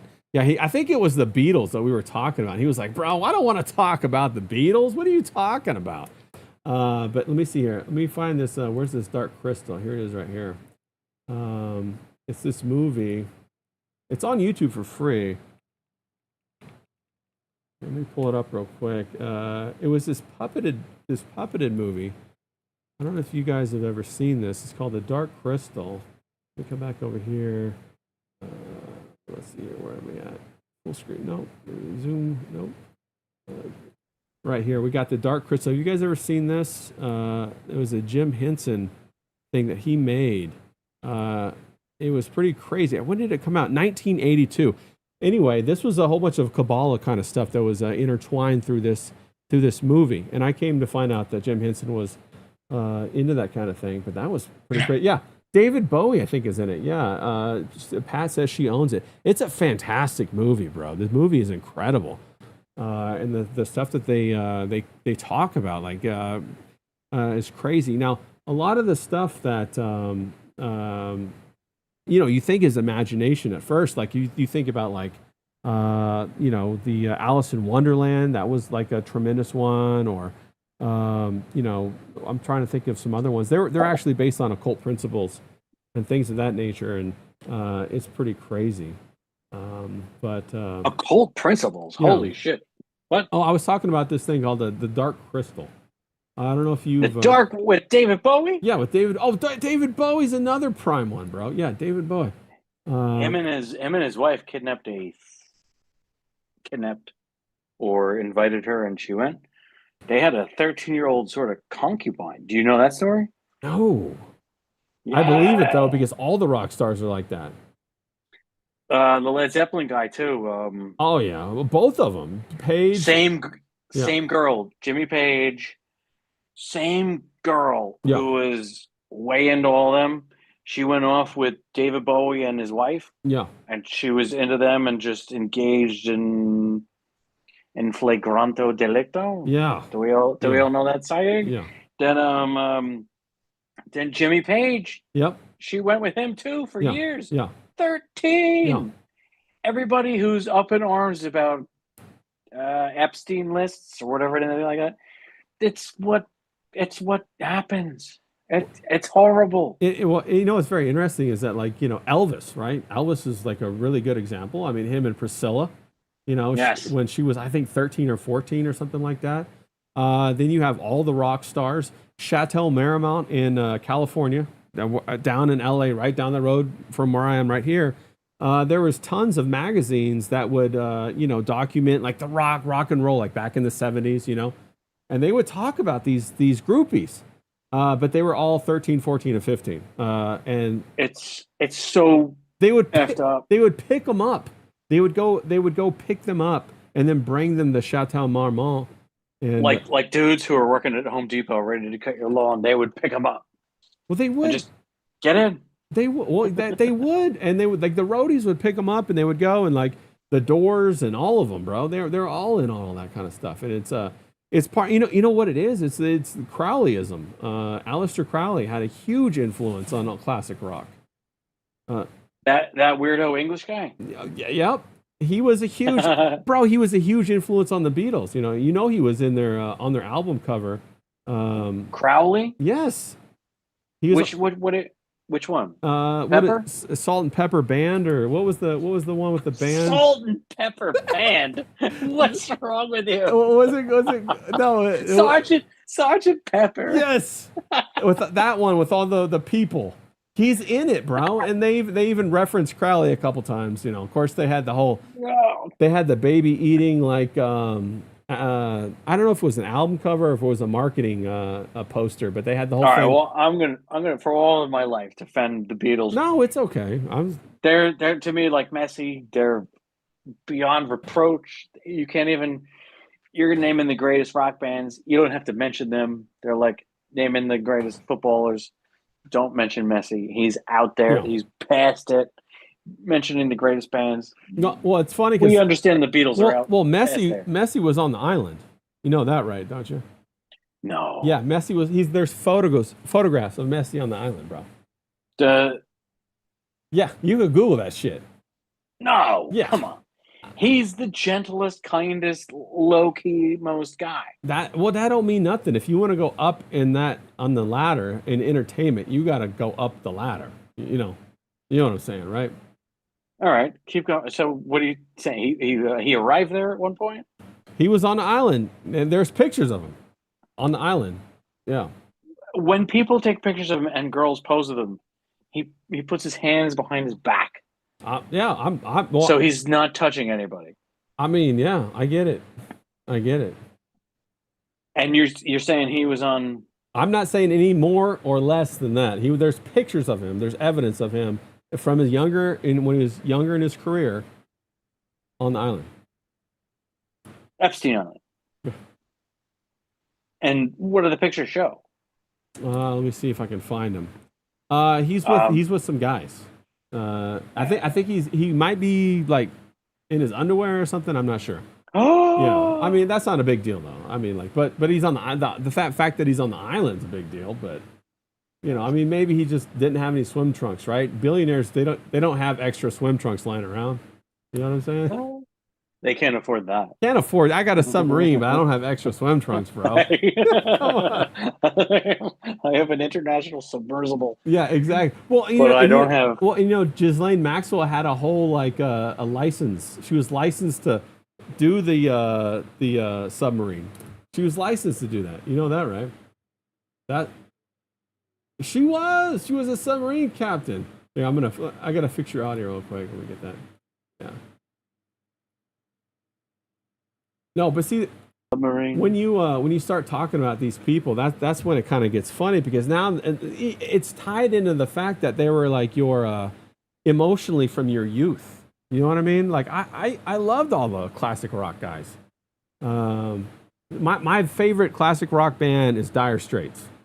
Even though I just showed it to my kids a few months ago. Not just Money for Nothing, The Walk of Life, yes, and they love it. And my all-time favorite movie, The Princess Bride, Princess Bride's a great movie, bro. It's a great movie. got me to. It was my favorite as a kid. It's romantic. It's funny. It's heroic. It's fun, and got me when I was 18 to pick up a guitar and go. Dun, dun, dun, dun, dun, dun, dun, dun, dun. Yeah. Mark Knopfler, Dire Straits. There it is. It's all. I absolutely love Mark Knopfler. He is a musician. I adore the guy. I loved. I don't know if you go all the way back to the fact when his brother used to play with him. Did you know that? No. When they first started, his brother used to play with him, and I watched like when they first did like Sultans of Swing. Him and his brother were on stage dancing, looking at each other, having a good time, and I'm just sitting there like, wow, this is incredible. Then they had a huge falling out, right? Oh no! A huge falling out because that sucks for siblings. Don't do that. Yeah, because his younger brother wanted the band to be a certain way, and Mark thought it should be this way, and the younger brother is like, wait, it's not your band, it's all of our band, and he's like, no, this is how we have to do it. And the band went with Mark, and then Brian, I think his name was Brian, left. He left and tried to do his own career that didn't go nearly as well as Dire Straits, but. And so it's bittersweet to watch those old videos when the two brothers are up there, still doing their thing together. And so it's like, ouch. Were they together for the Sultans of Swing era? Yeah, they did. And the Money for Nothing era? I don't know if the Money for Nothing era, but the Sultans of Swing era they were. Yeah. That was because that's like Money for Nothing. That's like 83, 84. Yeah. That's like when I was a kid. That's me just coming online, man. I loved that video. Bro, Thriller, that guitar Michael intro. Jackson's Thriller, yeah, and Jump, Van Halen, and I would go and hang out with my older cousins, and it was just Jump, Thriller. It's the greatest guitar intro. Oh, it just gets me amped every time I hear it. The only thing that I hate this one thing. I hate the fact that they censored themselves and they erased the word fag. I was like, oh man, come on now, what are we doing? You can find it. It's on YouTube in its original form. Yeah, I played it for my kids and they love it. It's awesome. I love that. It's not song. edited. They've edited when they sing it live later on. They do change their phraseology, but yeah, it's on YouTube as it originally was. Yeah. And even if you have Paramount Plus, yeah. That you log on to Paramount, it goes. Yeah. Well, you every time you say something, it like makes 2 or 3 thoughts like fire in my mind because I was like, I remember MTV. Are you aware that MTV is filmed in a Masonic temple? It's housed in a Masonic. Dude, you have access to all these things. I've never even access. It's okay, Charlie. No worries. We'll break in easy, bro. We'll break in easy. Break me in slow. No, and also I believe in the moon landing. Wait. All right. Wait. Let me. Moon landing? Yes. Moon landing, huh? Did it happen?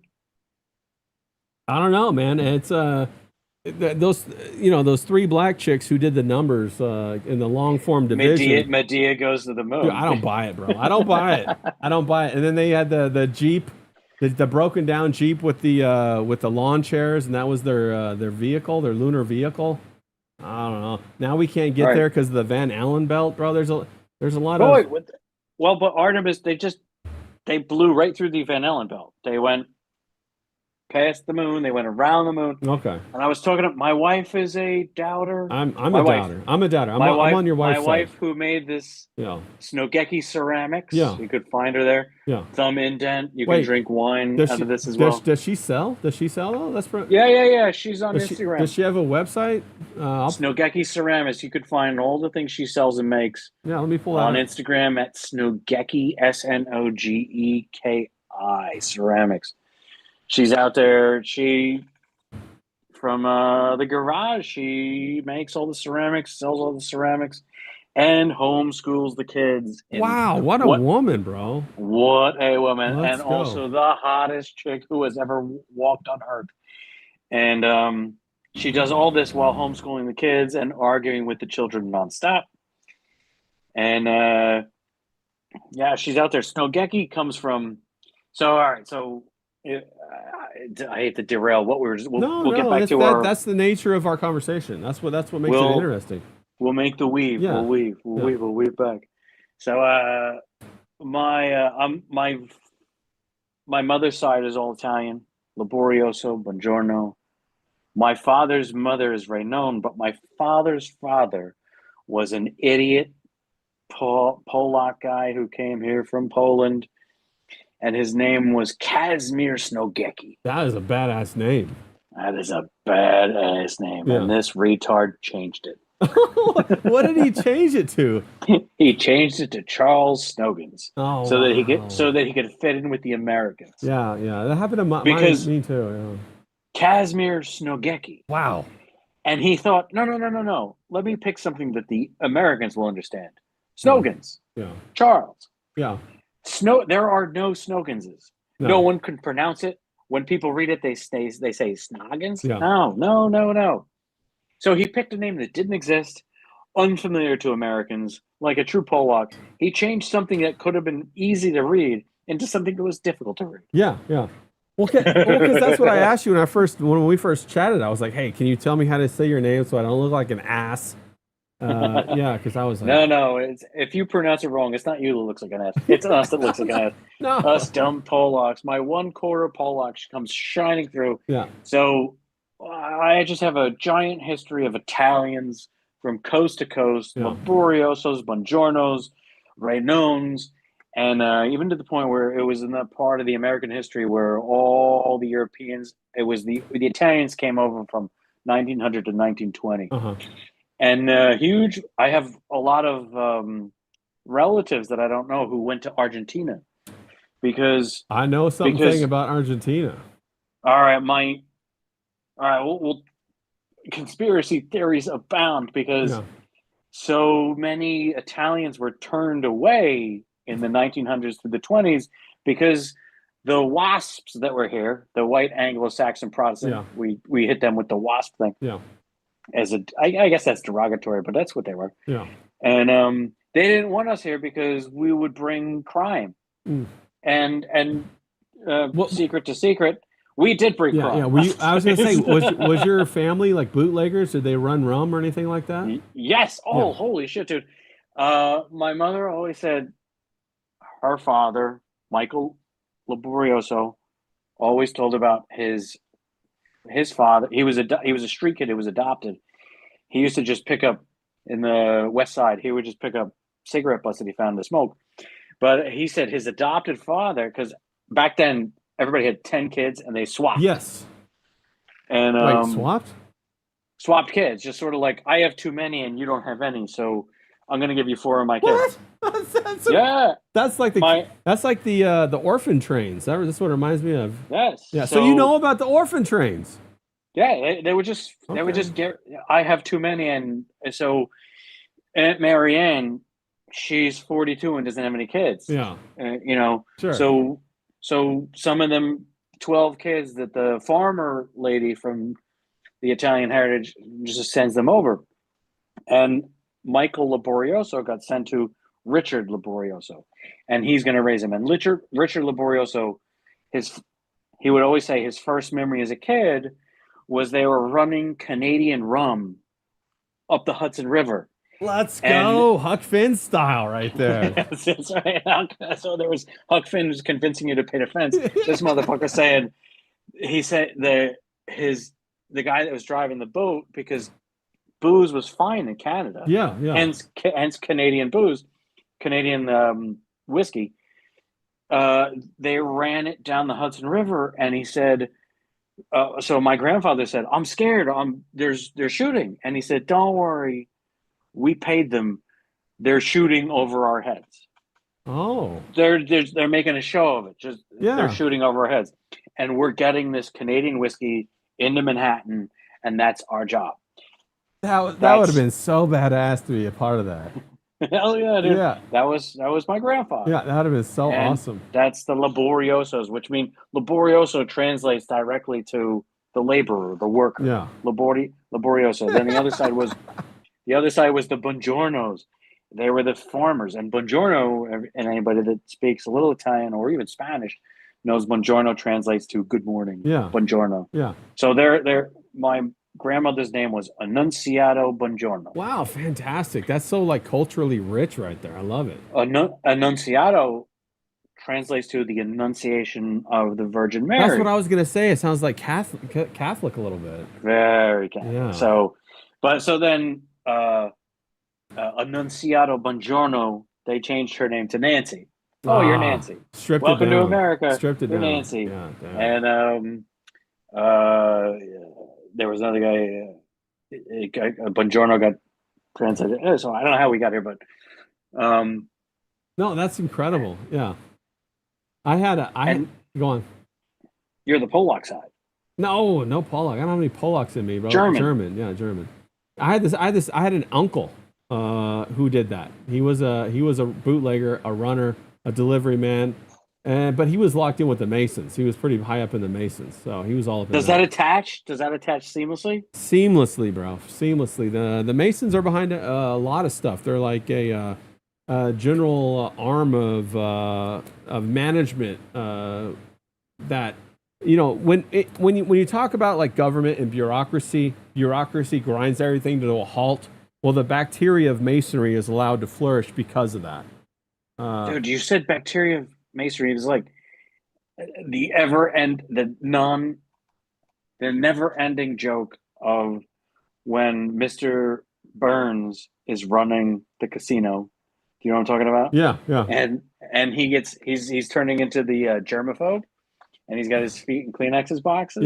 Yeah. And he sees Freemasons run the country. That's right. Well, I don't know if they run the country. There's a lot of groups that are, a lot of I look at it like this, like they're franchises that they compete against each other for market share. I don't think they're all in lockstep together. I just think they work with each other when it suits them, and then they try to take market share when they see an opportunity. And so I think that, like, when you have a government bureaucracy and everything stalls and comes to a grinding halt, that allows the secret societies to flourish through that government, because that's the only thing that could make things happen. You'll give them a nod, like, yes, okay, and then everybody all of a sudden votes, yeah, we're going to send money to Israel or whatever it is. It could be anything, but you know what I'm saying? They all jump on board. Well, but all right, so then back to our weave.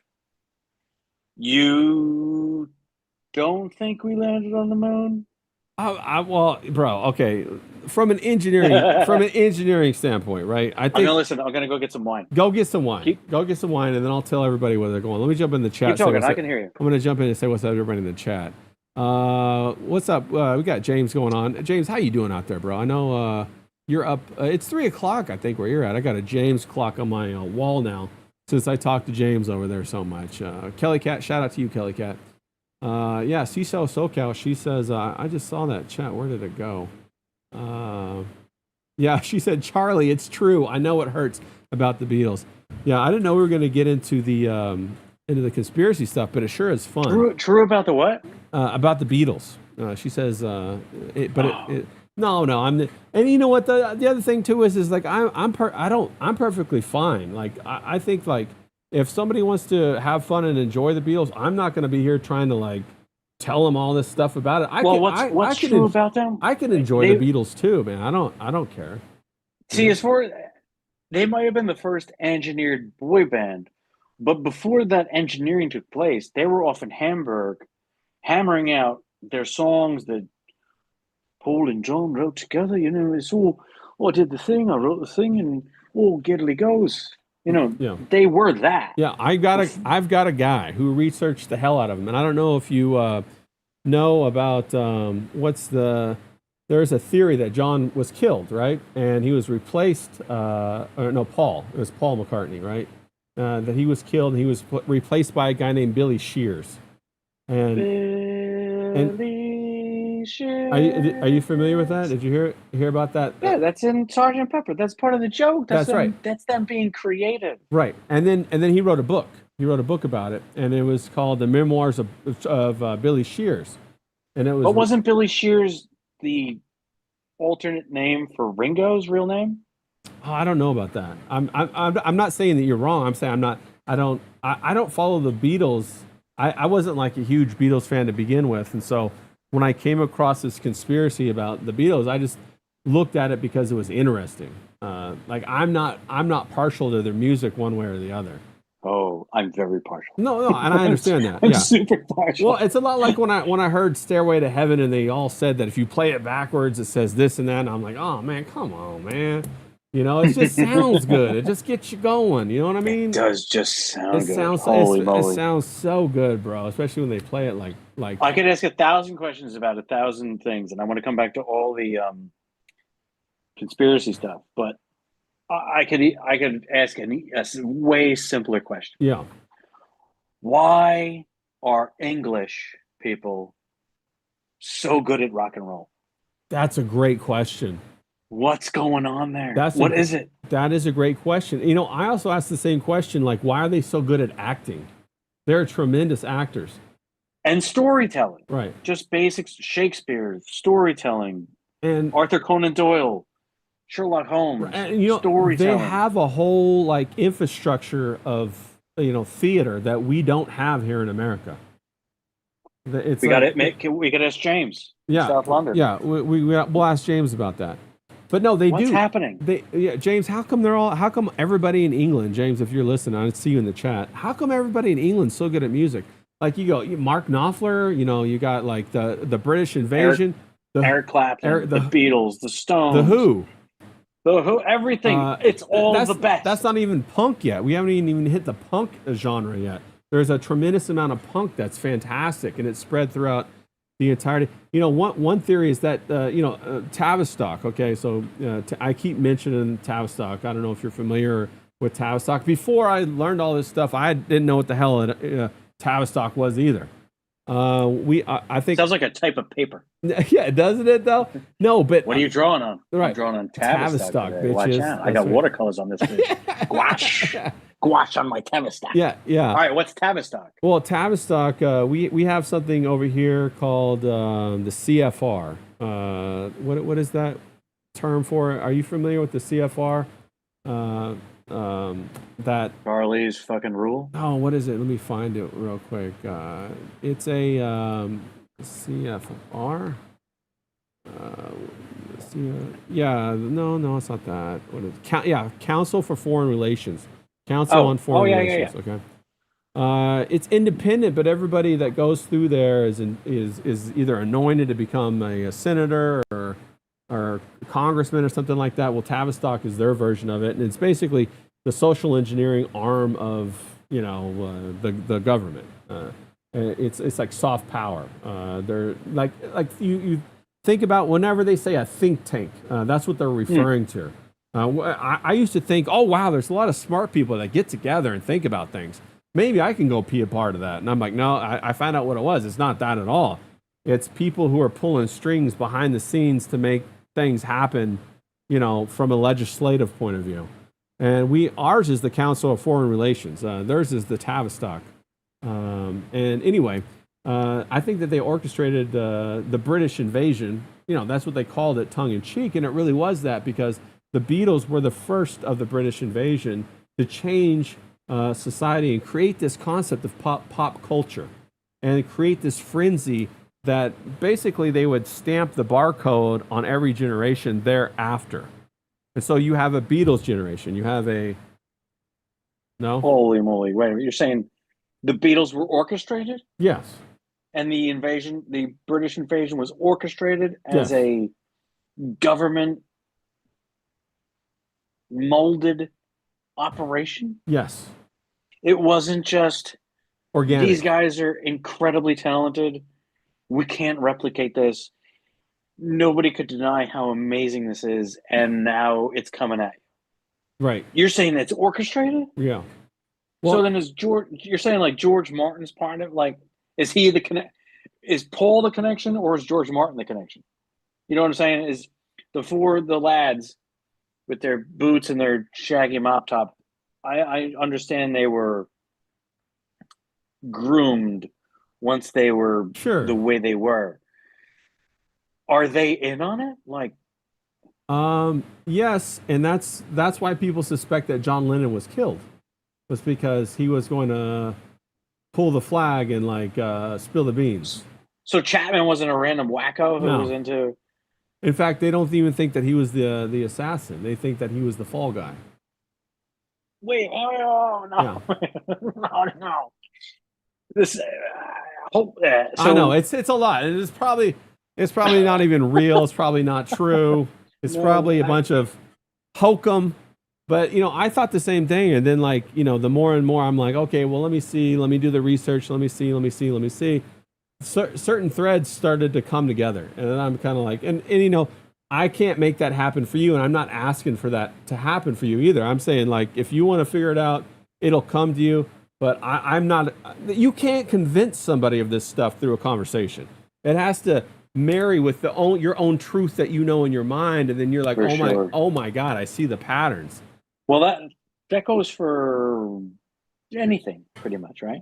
Well, I don't know, because you can't bring somebody and just let's back up away from the specifics of anything, and say, if you believe X, Y, and Z, and you're going to introduce A, B, and C, and say, now believe these things. Nobody's ever, from just an instant recognition, going to go, I'm out. I'm with you. No, they will. All these things take some time.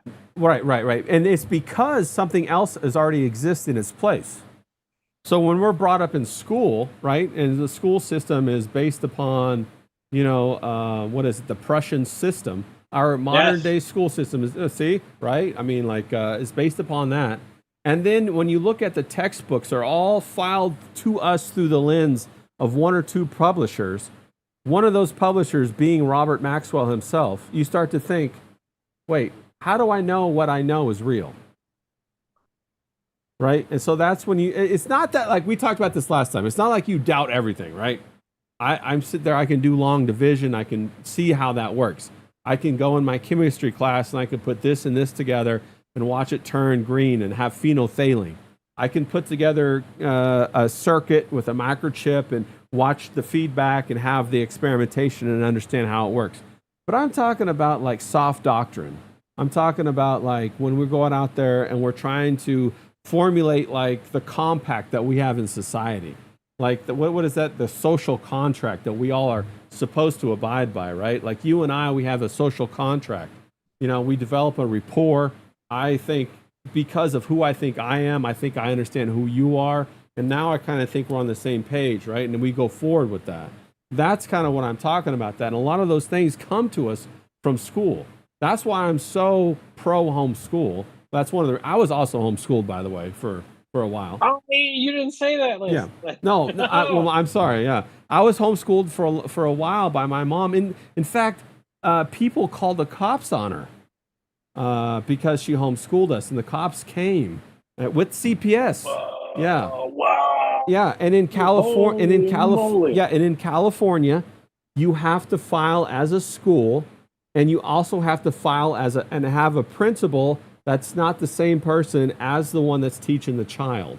So my wife is the teacher. I have to be the principal. Correct, but you have to file those papers. You can't just You can't do it. Willing. They also ask for proof that they're doing it, so we have to save. Right. Their math work. Right. And like back then, I remember the curriculum that we used was Becca curriculum. I don't know if that rings any bells with you or No, Becca. we use the good. We use the good and the beautiful. Okay. It's tangential to Christian stuff. Yeah, sure. Yeah, and that's fantastic. But a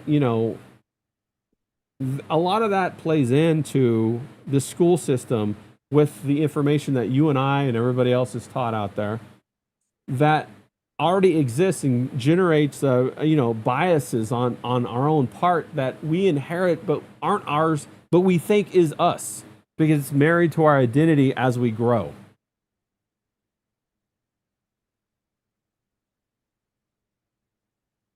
Let me go back. Yeah. Are you a moon landing? You think that didn't happen? I'm skeptical of it. It's skepticism is healthy, but then Artemis just went out, right? Right. They went through the Van Allen belt. Mm-hmm. They were fine. Right.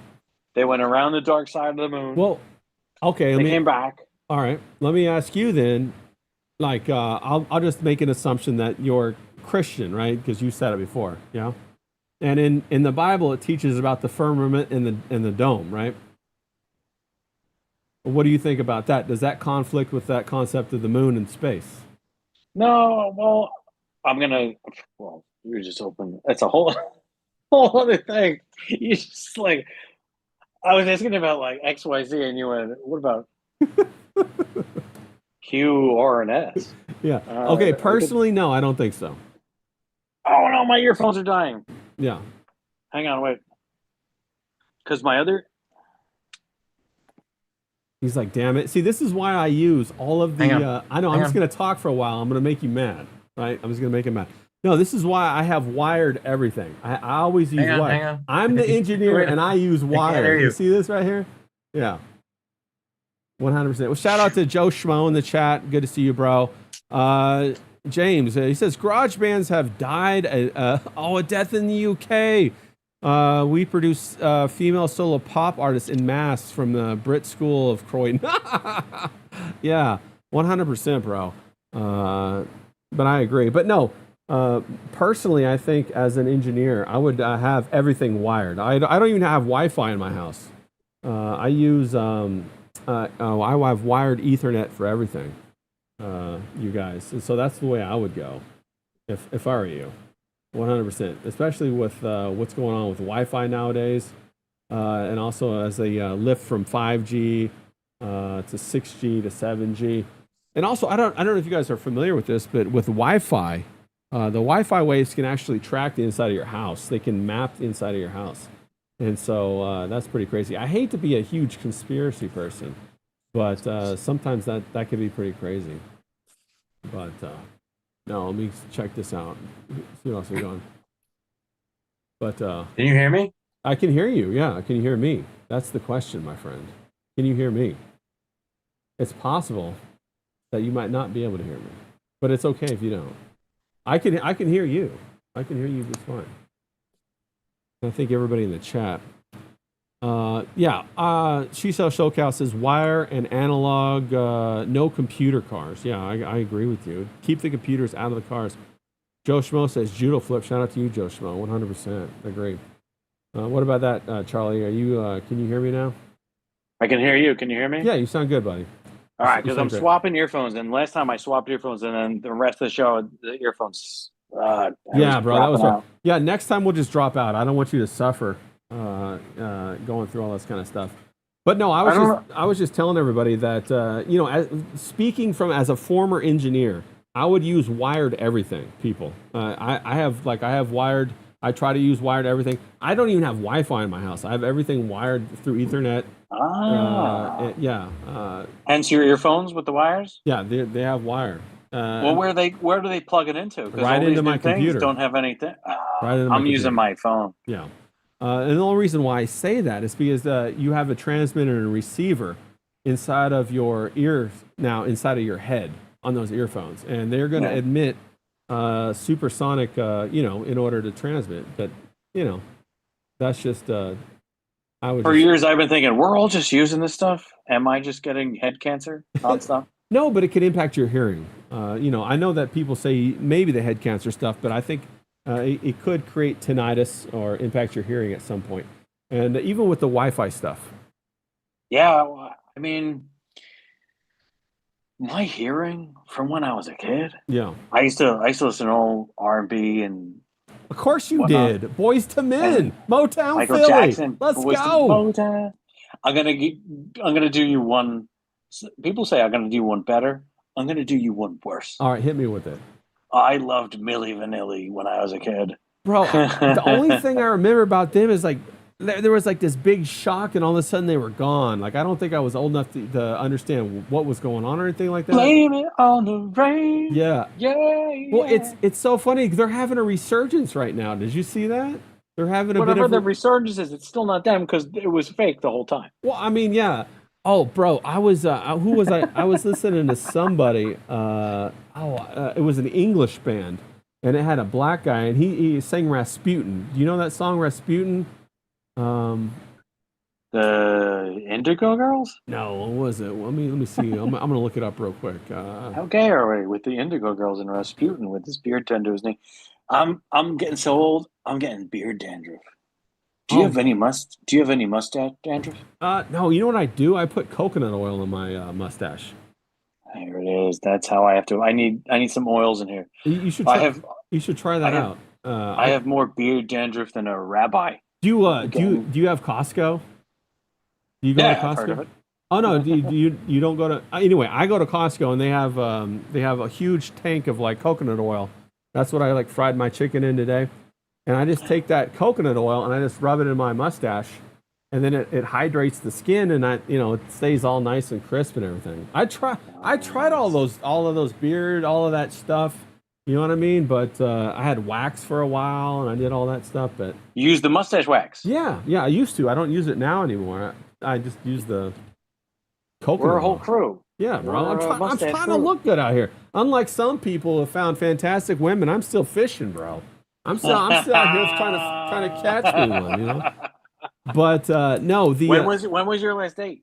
I went on. Oh, bro. Up where I live, bro. It's no bueno because it really is out in the sticks and the you're gonna laugh. Okay, so maybe about a year ago, I met this. I rent like SUVs sometimes when I have to drive far because I got a car.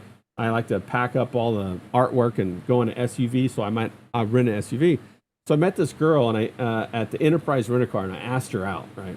And so we went out, had a good time, and I picked her up and we were gonna go out. And I said, okay, where's a cool place to go out? I don't know places here. And is there a bar? I'm thinking of nightlife, and she's like, I don't know. And so then she says, well, there's this bar called Gators. It's the only one I've ever heard of. And I'm like, you've never gone to bars? And she's like, no. And, I think she's like 26, 27.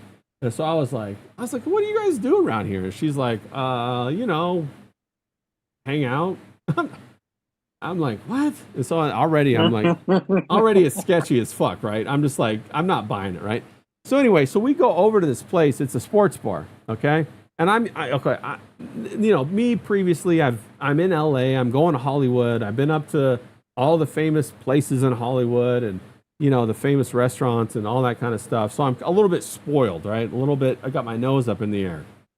So we go up to this Gators, and I'm wearing like I'm kind of like I'm a surfer guy. I wear the surfer clothes. Are you dressed like this? No, You're a cool dude. No, this is because it's hot as hell, and I'm sitting in my living room, and I just don't want to turn on my AC yet because my AC bill will be $600 a month if I just start doing it. So I save that for August, right, when it's really hot. And otherwise, I have fans on. Because it's a dry heat. It's not that bad at night. So I got my wife beater on. I'm just chilling. But no, I got my like a shirt like you had that last time. It was great. It was almost exactly like I love the ones with the snaps, the shorter long sleeve ones. Yeah. The surf kind of shirt. So that's what I'm wearing, right? Flip flops, whatever. We go out to this bar. We go up to the bar. We're going in. This guy's like fucking wanding me down. He gives me a full frisk. I've never been frisked like this in my life. He like has me hold up my shirt and all the kinds of stuff like that to make sure I have a gun or anything like that. I'm like, bitch, where are you taking me? And she's like, oh, I don't know. So we go in there, and it's just a bunch of Mexican guys playing pool, bro. All their heads are shaved. They all got tattoos, and They all have wife beaters on. They look at me like I'm the whitest piece of rice that they ever seen. But we go in there. We have a couple drinks. It was fine. Didn't really go on past that or anything like that. But yeah, it wasn't the best date, bro. It wasn't the best. When was that? A week ago? No, a year ago. About a year ago. Yeah. Your last date was a year ago? I've been out like with friends and stuff. There's not a ton of women up here. Have you gone full monk? No. I still have I still have connections. I still have things. I still have All right. I still have ladies. No, I love women, bro. I would never go full monk, bro. You know those the MGTOW guys, men going their own way. Is that what you're talking about? Well, I don't know. No, there's a big movement among men that they stop dating. You know, but why? Because it's too difficult. Because women are crazy now, man. Women when they really are. But I don't. They're not crazy now. they've always. Well, you know what it is. That's what they are. Yeah. I think they just got gaslit a little bit. I think they got gaslit that their values were like a little bit too fantasy. That's all I think. And I think I think a lot of the men too, conversely, are a little bit too simpish. Like they stayed at home too long. They stayed in the, playing video game phase too long. They're not getting out there, trying to, develop masculinity. That's what I would say. So it's a little bit. You got to get out there and throw bricks. You have to throw bricks. That phrase? Yeah. Throw bricks. Just talk to everybody. Yeah. And the young. I don't know how many young men are out there listening. Throw bricks. Just go talk to everybody. Yeah. And if any girls, what are you riding a girl's bicycle? I was just talking to my son and his buddies were here. They're in 6th grade. Nice. So they're like right on the cusp of I can explain everything to you, but you're in 6th grade. I can't tell you everything yet. Yeah. But so there were 4 bikes and there were 4 boys, and one of the bikes was a girl bike. And one boy just said, he was the biggest one. And he said, I'm not riding the girl bike. I'm not riding the girl bike. And I was telling him, dude, ride the girl bike.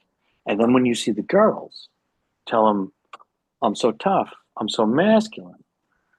It doesn't matter what bike I ride. And would you like to come ride with me? Exactly. That's it right there. That's a line.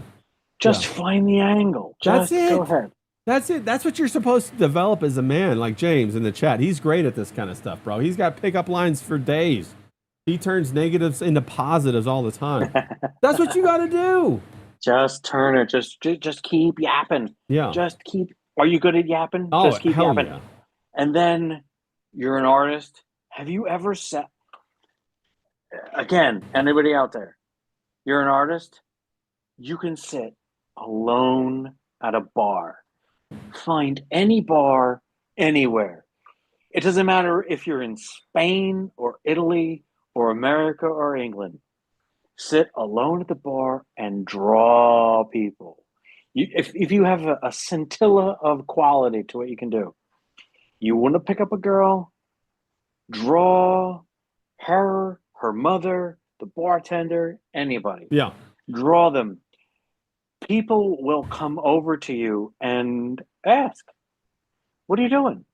Fuck AI, fuck anything. Facts. You're creating a moment. Yeah. You're creating art on the scene, and people love it. Yeah. They love it. Yeah. They will come over and talk to you. Here's a drawing of you on a napkin. Yeah. You're talking to a girl. 100%. Have you done that? I'm assuming you've done it. I have done it. I've done it nonstop. I never pay for drinks when I do that, bro. Yes. I did. I'll go even farther. I did it. Yeah, go on. I was me and my buddy. We were bullpen guys in an advertising agency. Bullpen is you're the guys waiting to work, right? Yeah. And this is 2005, 6, 7, right? And he went, this moron, great artist. Shout out Joe Cooper, great artist. I don't know what happened to him. he did a great. He did it. He was in a few books.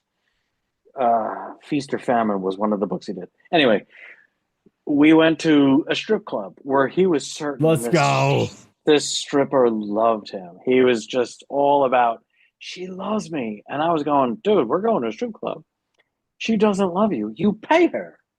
And he was going, no, no, no, you understand. This is different. And I was going, you don't understand. You're being taken, dude. Understand the relationship. And he goes, no, no, no. So we're going there and we're paying $7 for a bottle of Corona, right? You're sitting there, $7 bottle of Corona, 2006. And the stripper that he was waiting for comes over to him. He's paying her, you know. And I'm just like, I'm not paying strippers. I'm just gonna draw. There you go. I'm just drawing. Hot chicks. They're here. Bro, I see that they're here. I'm That's not the paying good. That's them. the good naked. That's the good naked. Oh, there's all kinds. I'm an art student, so I have a much wider berth for good naked than Jerry Seinfeld's good naked. So Yeah. yeah. So I'm just sitting there going, I'm with my buddy. He wants to talk to her, and I'm not gonna. I paid for my beer, and then I'm not paying for strippers. I'm relaxing with my beer and drawing. I was flooded with hot chicks that want to see what I'm drawing. Exactly. Wait, draw me. Yes. All right, I'll draw you.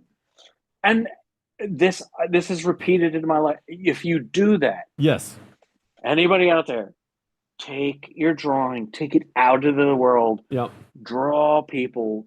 It's Magical. attractive. It's magical. It's magical. It's magical. Yeah, I did that. I did the same. No, I didn't go to a strip club. I should have done that. That's genius. But when I lived in San Diego, bro, there was like the same 5 or 6 bars I would hit up, and I did it so much that I got a sketchbook that had the perforated like thing so you could tear it out. I did. I went in there with like a marker, a pen, you know, like a big fat Sharpie marker, a thinner Sharpie, and a regular pen. And I would just start banging them out, bro. I would get to know the bartender. So then, bam, right there, I have a safe place to land. I always got a homie in the bartender, right? Then I draw them. They'll take it. They'll stick it up on the bar with with a magnet or whatever. Everybody sees it. So then I start just drawing it, and I'll draw the man next to me. I'll draw the ugly chick over there. Then before you know it, like you said, always go for them first because that pulls over the cute chicks. Don't go for the cute chicks first. Go for the fat one or this one. And then all of a sudden the cute ones are like, wait, what are you doing? What about you giving it to her, making her giggle? Well, I want you to make me giggle too. And then it's kind of like you do it to like make the connections, to make people excited. And then before you know it, you're hammered. And it doesn't matter anymore. It doesn't matter because how good or how bad you are, because you can say, bro, I'm hammered, dog. Do you want a drawing or not? The good times just they flow through you. Yes. If you do it, and it's just it flows. When you create that situation, I'm not saying like the event. If you're making that artwork, it flows through you. Yeah. Meaning, you've created fun. Yeah. Well, and that's the magic. Yeah. It's like what Patrice said. Be righteous. You don't go out there trying to pick up a girl. You go out there trying to make a memory, trying to create electricity for the people to enjoy. You try to serve them as your audience, and in doing so, that creates the environment for the attraction to grow. And that's why I go back to Patrice a lot, bro. Anytime I'm worried about getting rejected, just be righteous in what you do, and just go give a compliment or whatever, and then fucking that's all it is. You're not trying to, one thing to another kind of thing. Yeah, because I think righteous is a word that you could get caught up on it. Oh, be a righteous dude. No. Be righteous is like you're honest and you're forthcoming. Yeah, you're authentic. And you're authentic. And if you act like that, the party flows through you. Yeah. Like the good times, you become a conduit. Beautiful. That's That's the right word. Yeah. All you do. Oh man, my earphones are dying. No, wait, no, you're right. You become a conduit, and that's the closest that an artist can get to being like a musician, I would say. Yes, yes. So you just. I don't know why I can't.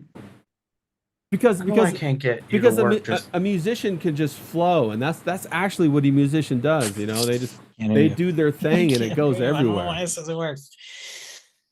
Oh, can you hear me? Yeah, I can hear you. You can't Your hear me? volume so low. So me and Felix, we would just draw. He came on earlier and said hello, and he was very excited to say hi to Ray Shout out to Ray. Felix for sure, bro. That's a And fire name, by Bodine the way. came. She said hi too. Yeah. We make our videos together, and everybody go Oh see yeah. the video. Let me We're plug drawing that. Let me together. plug Me that real and my quick. son, we're drawing Ninja Turtles and Spider Man at Charlie Snogans at YouTube or at Yeah, Charlie Snogans at X. I'm But gonna I don't know why I can't hear you. I'm gonna pull it up real quick. I got it right here. Charlie See if I could do the other earphones. Snogans. I Yeah. want to just keep talking to you, dude, and all my earphones die. No, everybody go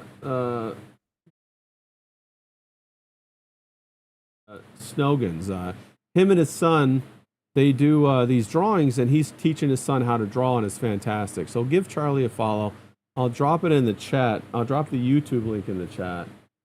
He's a great guy. It's really cool, man. It's really cool to see a father-son relationship that's quality.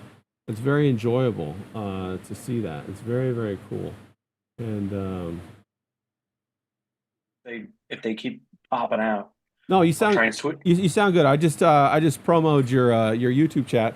YouTube, I dropped it in the chat too. So everybody go follow Charlie over there. It's really cool to see him and his son do it. It's really cool to see a quality father son relationship. You know, to be able to observe that. That's so important in society, and it should be supported by everyone. So we'll go give him a follow on that. I was just a dumb artist who my art was my main and only thrust when I was 35. And then after having kids, all I cared about was hanging with my kids. I think it's fire, bro. I don't think you're a dumb artist at all, man. I think you're just being self-deprecating. I'm a dummy. No, you're not. And I think I can tell you're not a dummy. through me being the dumber I get, the more I trust my instinct. There you go. That's the smartest thing you've ever said. I agree with that. The first comic I made that was based on my ideas, I made with a wonderful guy named Clint. Yeah, I saw he just shouted you out, by the way, on X. Me and Clint made that book together, and it was a lot based on I had these drawings and events that I couldn't make sense out of. Yeah. And this fine young brother of mine, he's a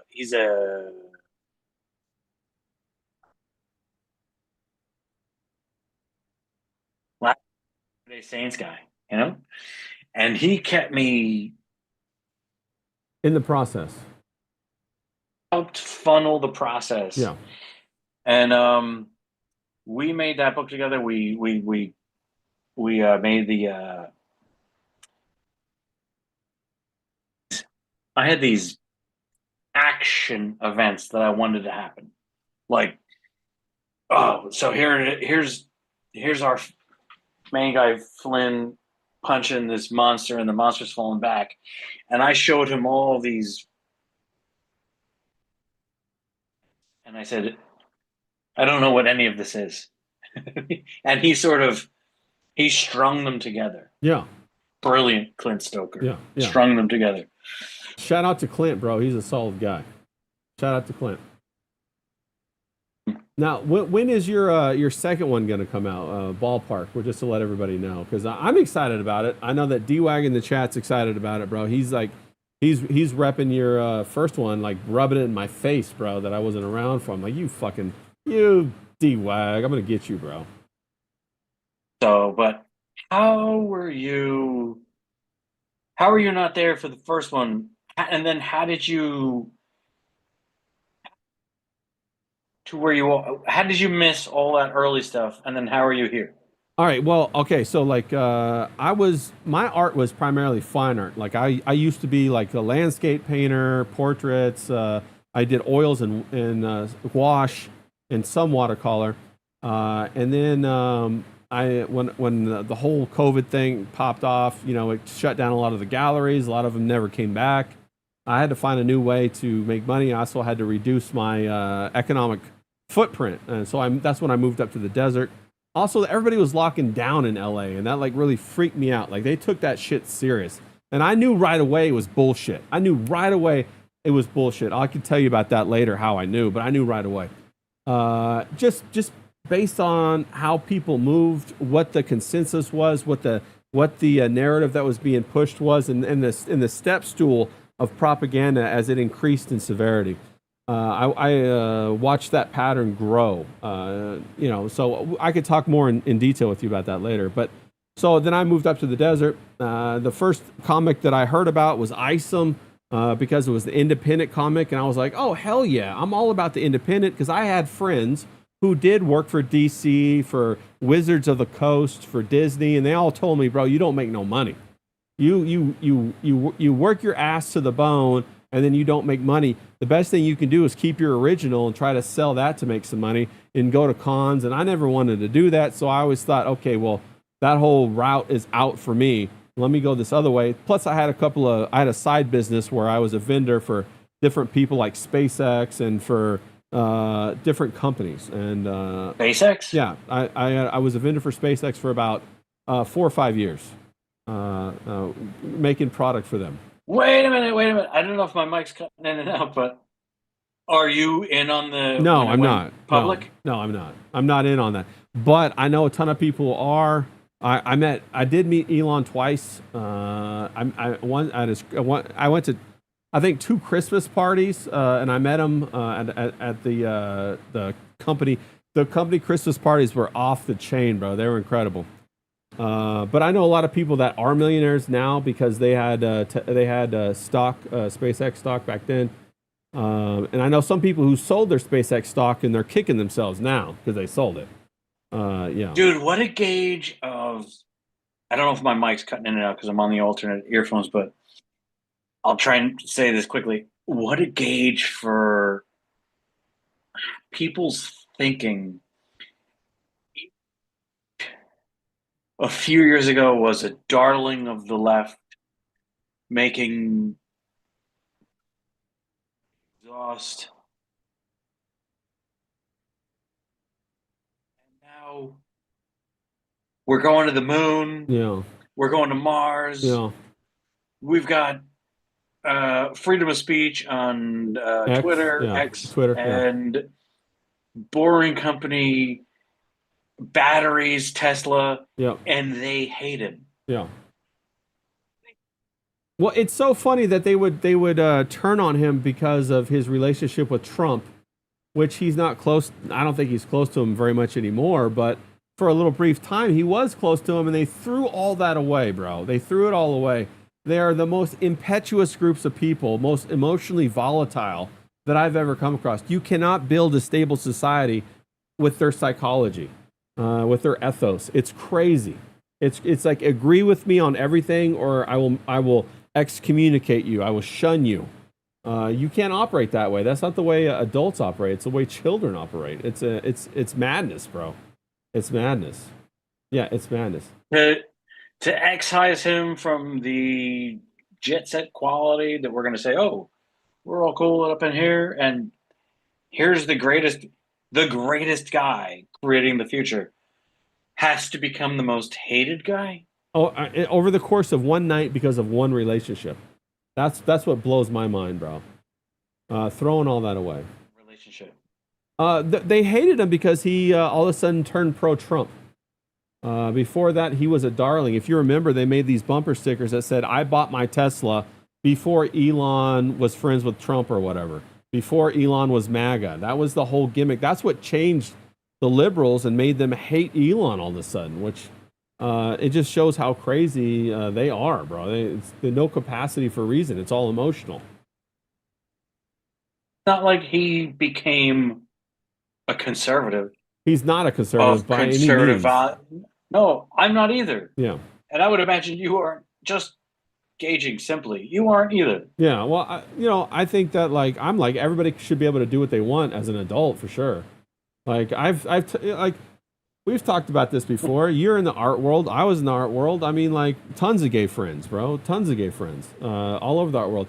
And when people make fun of me, they say, "Oh, Ray, you're probably gay too." I'm like, bro, if I was gay, I'd be way more successful and popular than I am now, bro.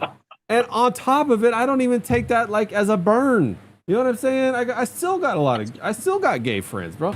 So I don't know. I don't know what you're talking about. I got some pretty powerful, wealthy ones that I know of 100%, bro. So yeah,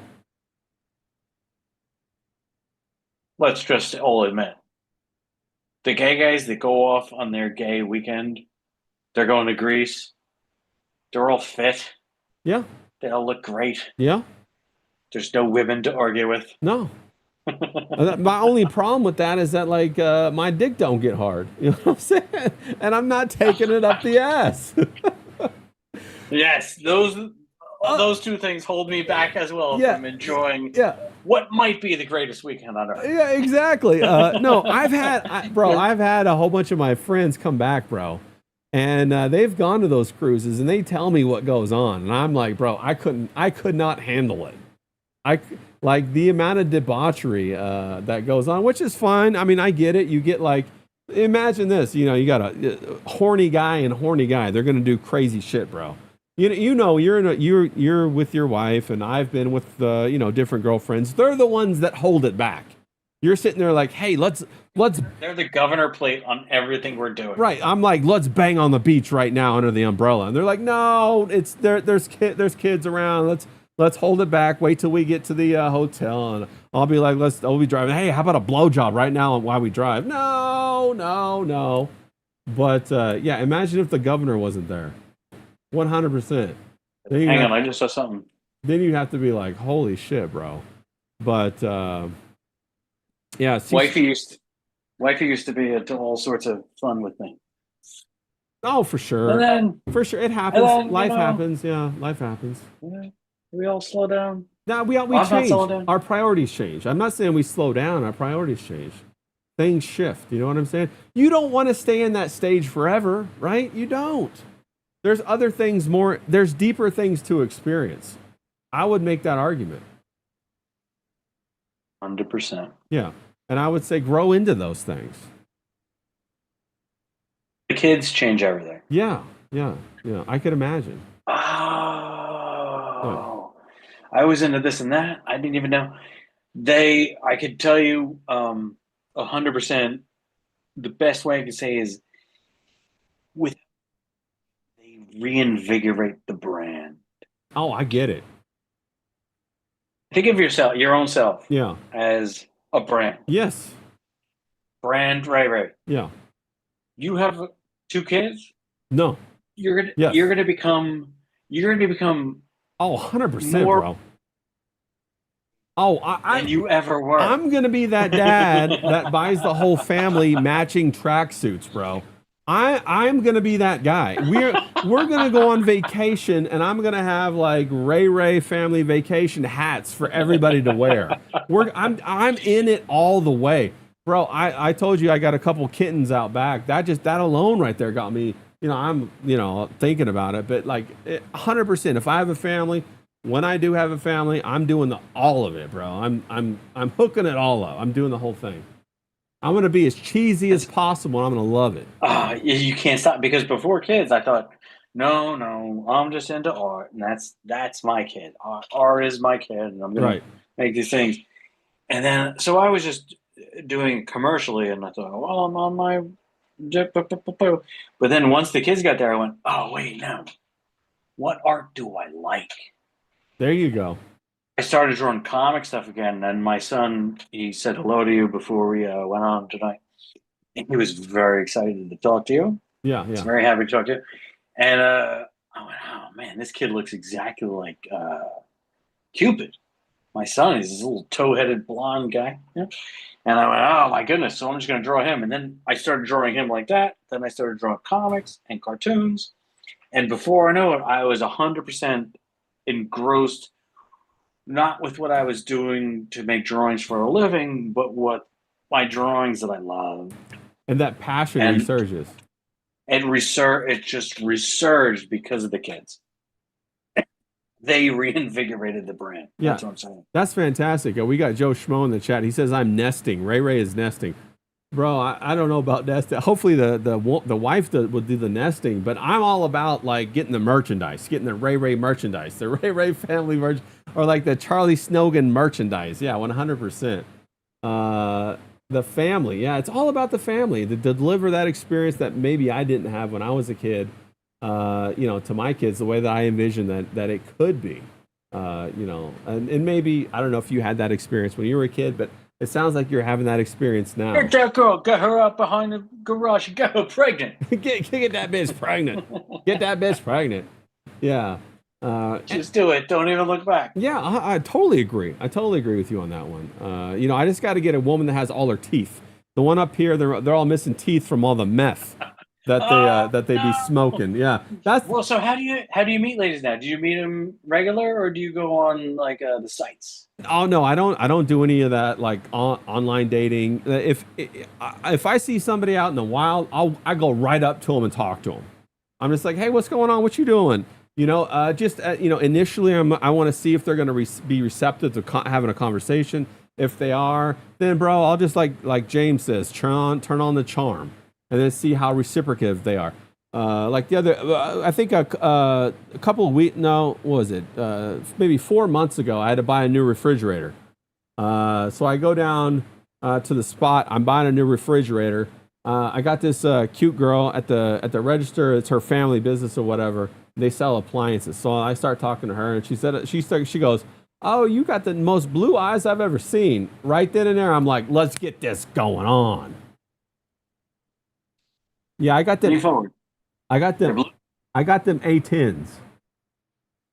Them A10 blue eyes. You know the kind whatever. There's a whole bunch of lore behind it. I won't get into it. I won't get the German lore, bro. The Hitler trying to get this. Oh no! Wait, that's a thing. 810s. Well, there's grading for eye colors. There's the whole thing. But in the lightest one, there's like A10 or whatever. But I see neither here nor there. I don't really buy into any of that kind of stuff. But I'm just using it as a joke. So like I'm talking to her, and so she's like, I could tell, bro, that she's hitting on me. The bitch is hitting on me. And I'm like, here we go. Let's go. So I'm like, all right then. I'm like talking to her and stuff. We're having a good conversation. I'm like, well, where you go? And she's telling me where she likes to go and stuff. And then at the end, I'm like, all right then. When am I going to pick you up and we're going to go out? She goes, oh, I got a boyfriend. I'm like, bitch, what are you hitting on me for then? What are you signaling me for then? Show me your tits. No, I'm just kidding. But I was like, what are you doing? I was like, you just want attention, huh? All right, I'll give you the attention. No big deal. So that is all good. Nah, but it's like you said, you got to throw bricks, bro. You got to throw bricks. Yeah. That's what she was doing to you. Yeah. You didn't even know it. Yeah, she was throwing. Well, I don't know what goes on in the heads of women. I think they just say stuff. They get in the banner. That's why you can't really let your if you got a girlfriend or whatever go out in the all girls night. Because all of a sudden they'll be sucking the dick of some stripper at the end of the night because she went out just to get some French fries, and all of a sudden she's raging in a party on a yacht somewhere, and you're just like, what the? How'd you get there? I didn't want to do it. But I was having so much fun. They had these great mojitos on the yacht. I just got wasted face. And I'm like, all right. What you're saying is that last encounter did not turn into a thing. No, it didn't. We didn't go out on a date or anything. She ended up having. She said she's like, oh, I got a boyfriend. And I was just like, oh, okay. I was like, well, if you don't ever have a boyfriend, here's my number, and I left it. So I was just like, whatever. But when's the last thing that happened? Do what now? The encounter that happened turned into a date or something like that. I've also, I've met people like at bars or barbecues, stuff like that around here, but nothing that like went like forward or further than that. Uh, sometimes it works out. Sometimes it doesn't work out. You know how it is, right? And I had much more luck when I was more down the hill. A lot of the women, like where I live right now, when I say the hill, bro, I don't mean a little hill. I mean like the El Cajon Pass. It drops 4,000 feet, dog, in the course of like 5 miles. Yeah, everybody around here calls that the hill. So you go down the hill, then you're in the Inland Empire in LA and shit like that. That's where all the LA girls. So most of the time, if you meet a girl up here, she's already gonna move to Vegas or LA because I'm right in between both. So fancy and wonderful. It is not so fancy and wonderful. Right. What's that now? The Inland Empire. No, it's not. It's not fancy and wonderful at all. It sounds nice. It's not nice. There's a couple of nice areas, and then the rest of it not so much, bro. Yeah. And a lot of LA is like that right now, though. A lot of LA is like horrible right now. It's dying. Yeah. It's destroyed. It's not dying. Yeah. It's destroyed. So I was in the Hollywood Hills like a couple of weeks ago because I still know people in the hills and stuff like that. And it was rough, bro. When I say rough, it's because like when you come down out of the Hollywood Hills and you see all of these like street vendors set up on the streets everywhere, you're like, what in the hell is going on here, bro? Where it used to be like, Sunset Boulevard or whatever, and now it's like street vendors galore, and you're like, bro, no cops are coming by and like stopping this shit, and the homeless people are everywhere. And homeless people. Yeah. CISO SoCal, yeah, I know that sometimes the words drop out, but he's got his backup earphones on. All right, so let me switch back. Yeah, because these do drop out. Yeah, they do. They drop out a little bit, but no, the dating thing is a bit harder up in the desert for sure. Yeah. Did he freeze again? Oh, he plugged him back in. All right, there he goes. Primero factoro. Oh, now you sound fantastic, bro. No, it's back online. But it is more challenging up in the high desert. Yeah. Oh, I'll tell you something else that happened. I do have a lot of women that approach me though up here quite a bit, and I'm always like, what are you thinking? Like I had this one chick the other day. I was at my hairdresser's, right, and I got my lesbian cut, with a Subaru. And so like I'm paying, right? And I'm paying my money. And of course it's cheap as hell, dog. I used to pay like, a good amount of money when I was in LA, but now it's like uber cheap. So I tip her well, really good because it's so cheap. Yeah. And so I'm up there, I'm tipping her or whatever, and then she brings this, like I was chatting up the younger girl. She was in her 20s, I think, or something like that. And I was, that's where you should be aiming. Exactly. And she had like dyed pink hair. And I was like, all right, mentally thinking, maybe I can fix that. Whatever. I'm not going to worry about that. Maybe she has some, whatever. All women at that age are like that. It doesn't matter. No big deal. Daddy can set you straight. 100%. I love it when they call me daddy. Let's fucking go. But so then like I'm at the cash register. I'm checking out. So then she goes and gets her friend and brings her over here. And it's this lady who's like, I don't know how old she is, but she's like 200 pounds, and she's like 5'2" in yoga pants. Yeah, in yoga pants, and she's like, and she says, "Oh, this is my friend so and so. She works out all the time like you do, because I work out a lot. I look like I work out a lot." And I'm like, "Bitch, you do not work out. Like, what are you talking about?" And she's all, "No, 200 pounds of 5'2", you're not working out. Yeah, she's all, "No, I hike all over the place." I'm like, "But you do not hike anywhere. You're just wearing yoga pants that are crying under the pressure of all that fucking mass and stuff." And of course I didn't say that to her, but that's what I was thinking, Charlie. That's what I was thinking. It's not even working out. That's, you don't walk. No, it's nothing, right? And like up here in the desert, it gets hot as balls in the summer, so you can't like work out outside anyway, except for in the evening or in the early morning. And so she comes up to me and she's like, "Oh, I'm going to Arizona this week. Do you know of any good trails to hike on?" And I'm like looking at her like, what would make you ask me that question? And I'm like, well, the only place that I'm familiar with in Arizona is Scottsdale. You know, that's the only place I've really ever been in Arizona. You know, as you might know, it's a tremendous art town. They got art schools there and whatnot, Comedy galleries. club, and I believe the home of David Spade. Yeah, it's actually very wealthy. They have tremendous restaurants and clubs and nightlife and all that stuff. And she's like, "Oh, well, I know I'm not going to Scottsdale. I'm going." I'm like, "Oh my god, bro!" So then I realized, oh, she's trying to set me up with this hoe. Like, let me get the fuck out of here. So I was like, She's setting you up with the non-fit girl who's saying she's fit. exactly. And I'm like, what about me says I'm gonna like fucking go for that, bro? And I think I don't know, bro. We could talk about female psychology for another 6 hours, bro. 100%. You know it. You know it's true. I'm see like the fantastic thing is you're retired. You're out of the game right now. And I am far out of the game. and I would love to be out of the game, but I'm not. I'm still in the game. And so you get to see all this from the sideline. Well, no, it's not even the sideline. I'm seeing it from inside the game.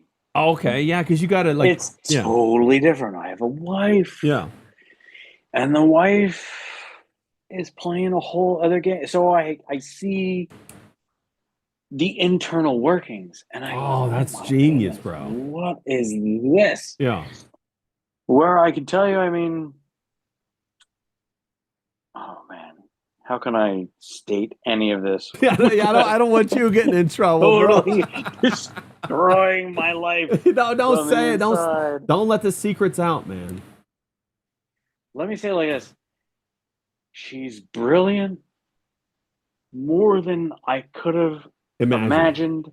But stupid too. And you say that again, so I don't have to say it. But stupid as well. Yes, Okay, now those two things are happening right. all at once, Yeah.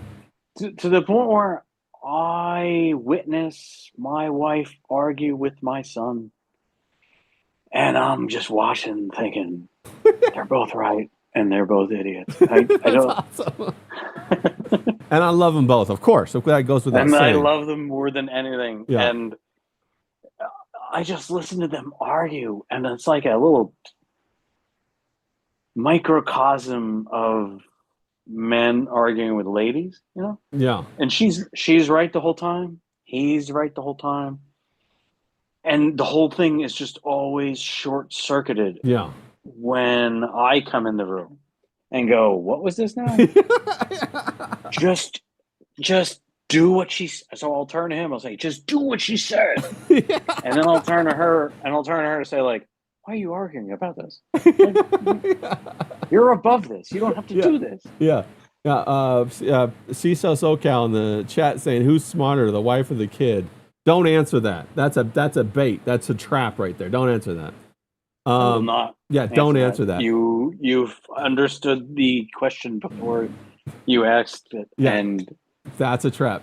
No, I remember like I've had a lot of long-term relationships. I'm far more a relationship guy than like a bachelor or a fisher. I'm way more of that. I've had way more long-term relationships, or I've been in relationships for a lot longer than I've been out of relationships. And I used to, I enjoy the, getting the familiarity, getting to know, all that kind of stuff. But one thing I always said is, they're 30% cunning, they're 30% woman, and 30% I just don't even know.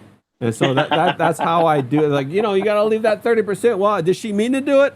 There's 30%. I don't even know if she knows what she just did. So I'm just saying, you know what I mean?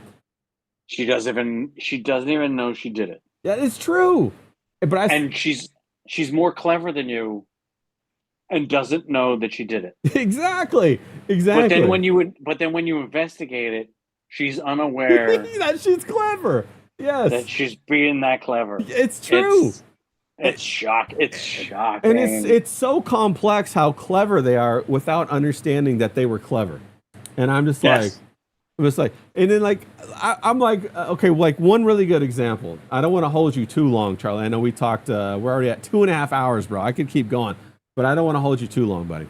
I'll talk until these earphones die. Okay. Again. One fantastic example is that, I don't know if this has happened to you. It happens to guys all over that like she sets up, like we're going to go out with like, another couple or go to a wedding or whatever. And it's her group of people, right? And so I'm like, all right, bet, let's go. I'm excited. Let's do this, right?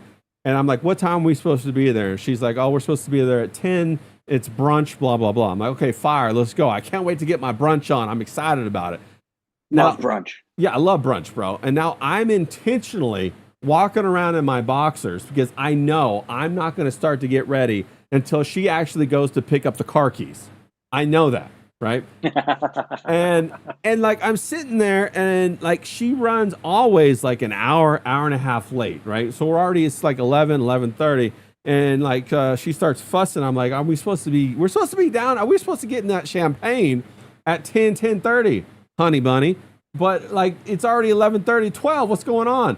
And like I can't tell if she's trying to assert dominance in the relationship, if she forgot how to put her face on. And I'm like, babe, you look better without all that makeup. Just saying, it ages you. You look a little bit older. Just like, leave the. She wants to do all the makeup anyway. Okay, do all the makeup. Do whatever you want. All good. And then then the funny thing about it is, that after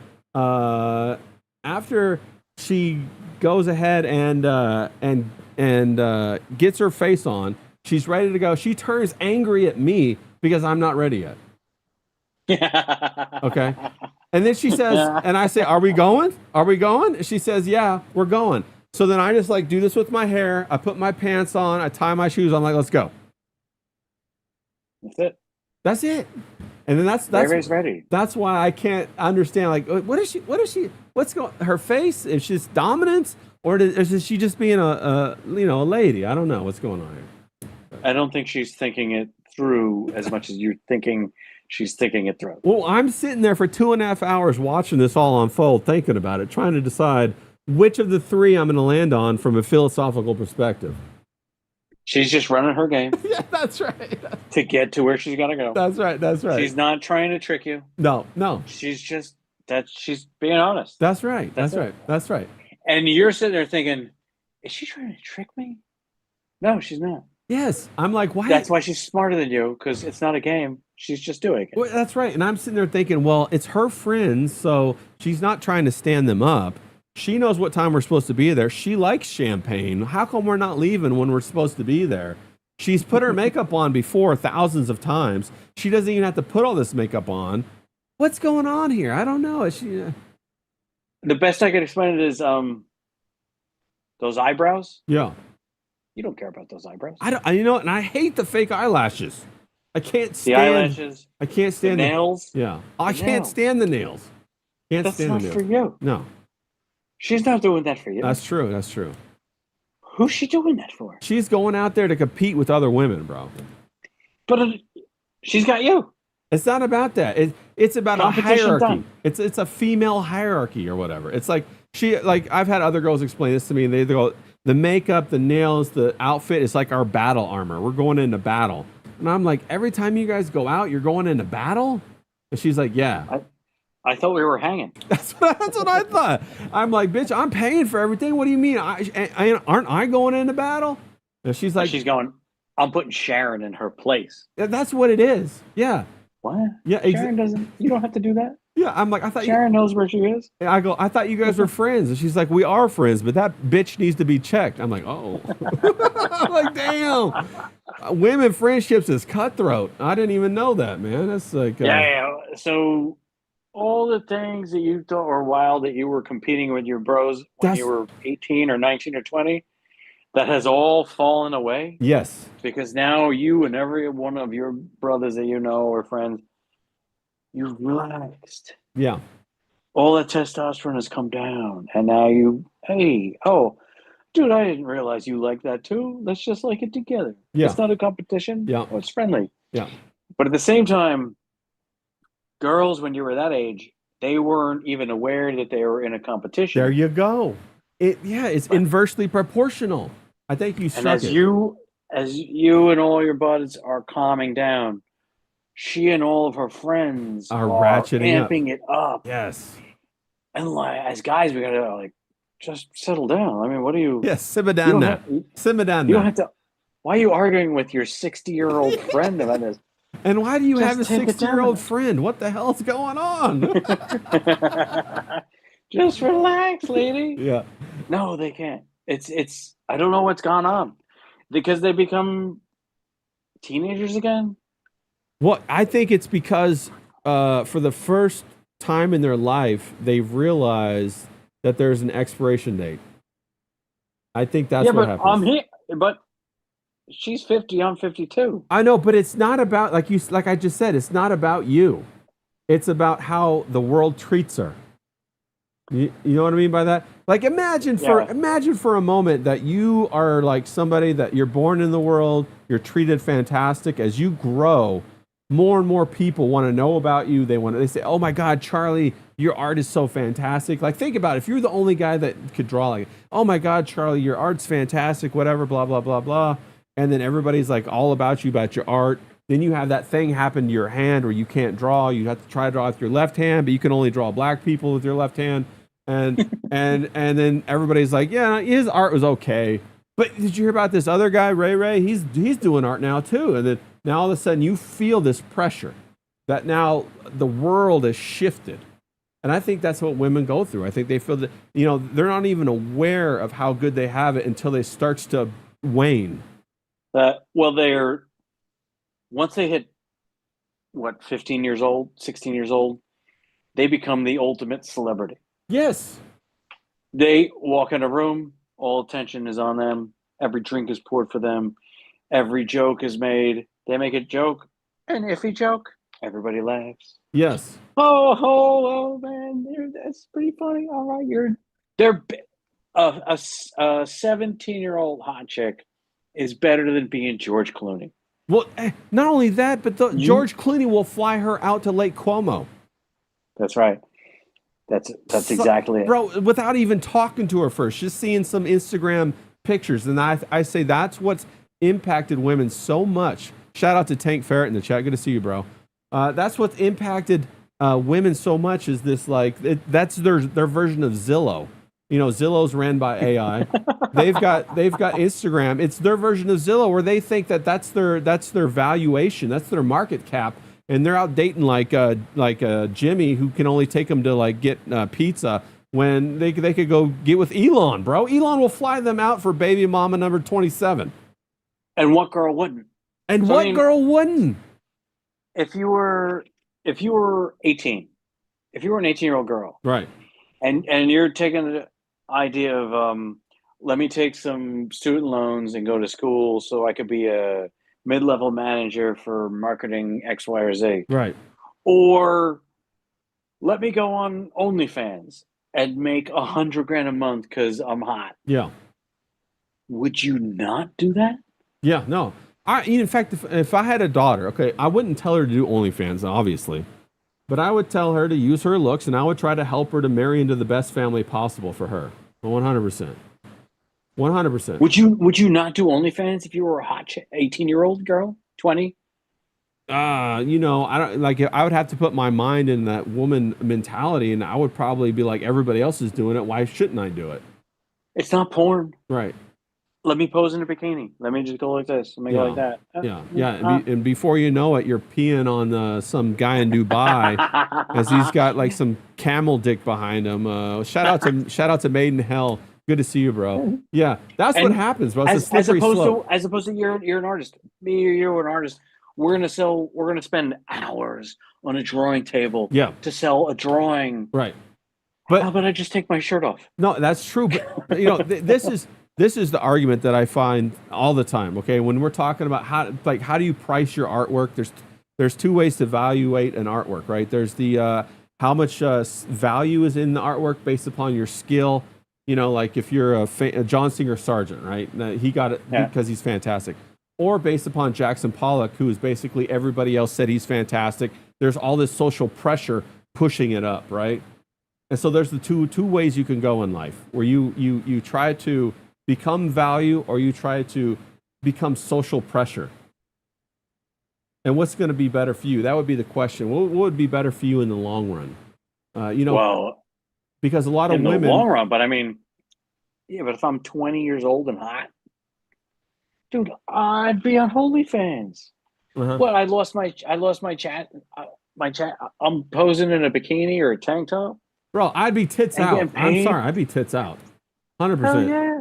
I'd be tits out doing it for sure. I don't know if I would do sex or not. I would probably not do sex because, bro, I probably wouldn't go there. Yeah. because you know that, like, okay, so I've talked to a lot of strippers, okay, and for one reason or another, they all say the same thing. After about 6 months, that they look at men different, and then their relationship of how they interact with men psychologically changes because they know they know that there's a way to get what they want out of the man.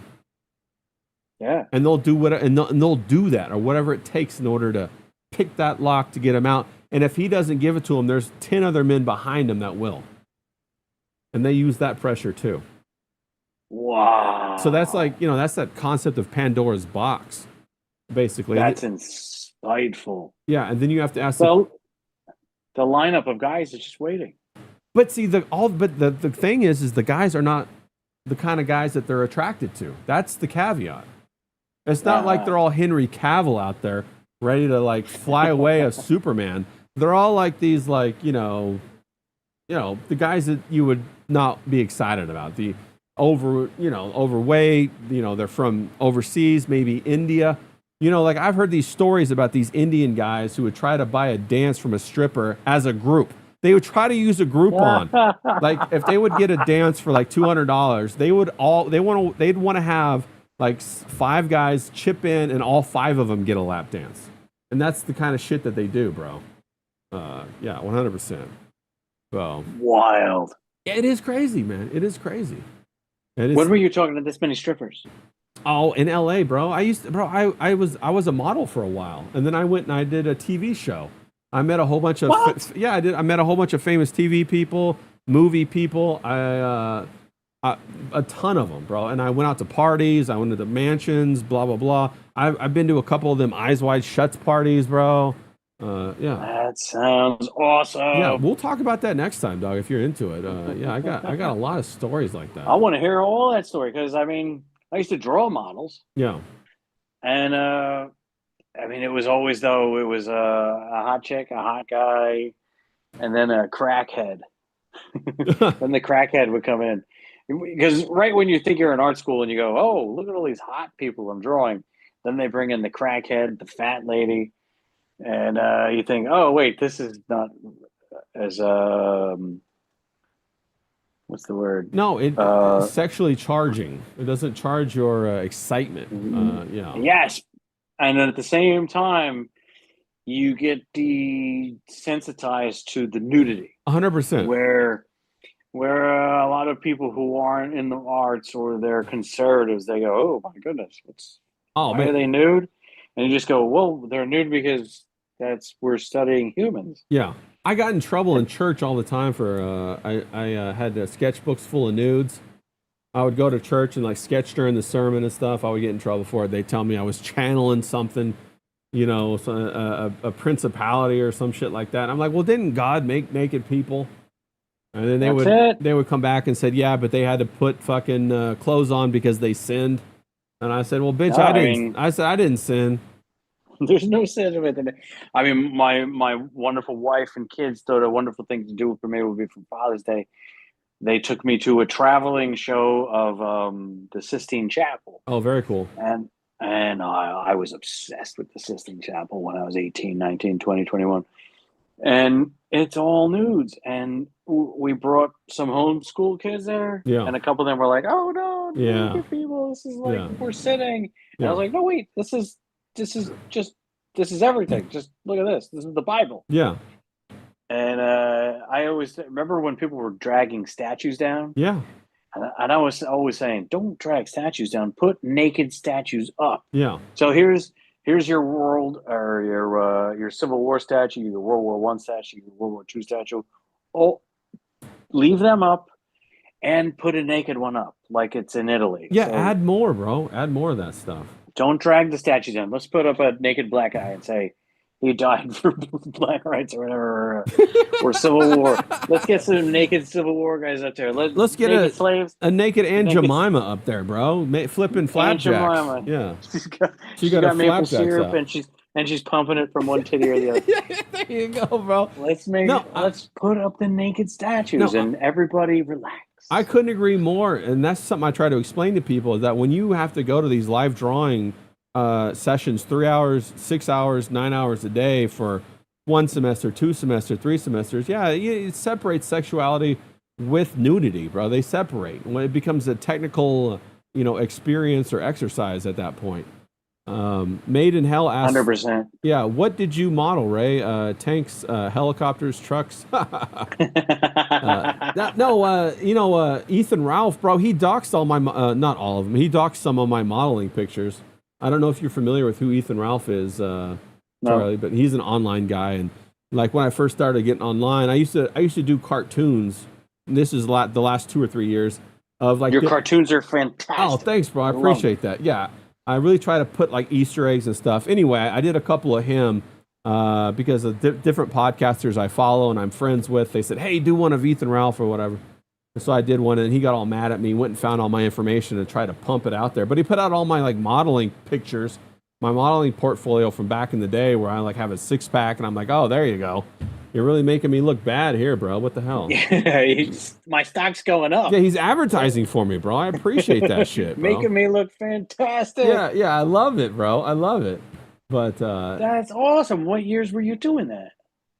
Okay, so I told you about my car wreck, right? Where I had that car wreck, and yeah. And then I stopped being an engineer. And my brother was like, I was like laid up. My brother was like, hey, why don't you model or something? Everybody's always telling you should model. And I was living in San Diego.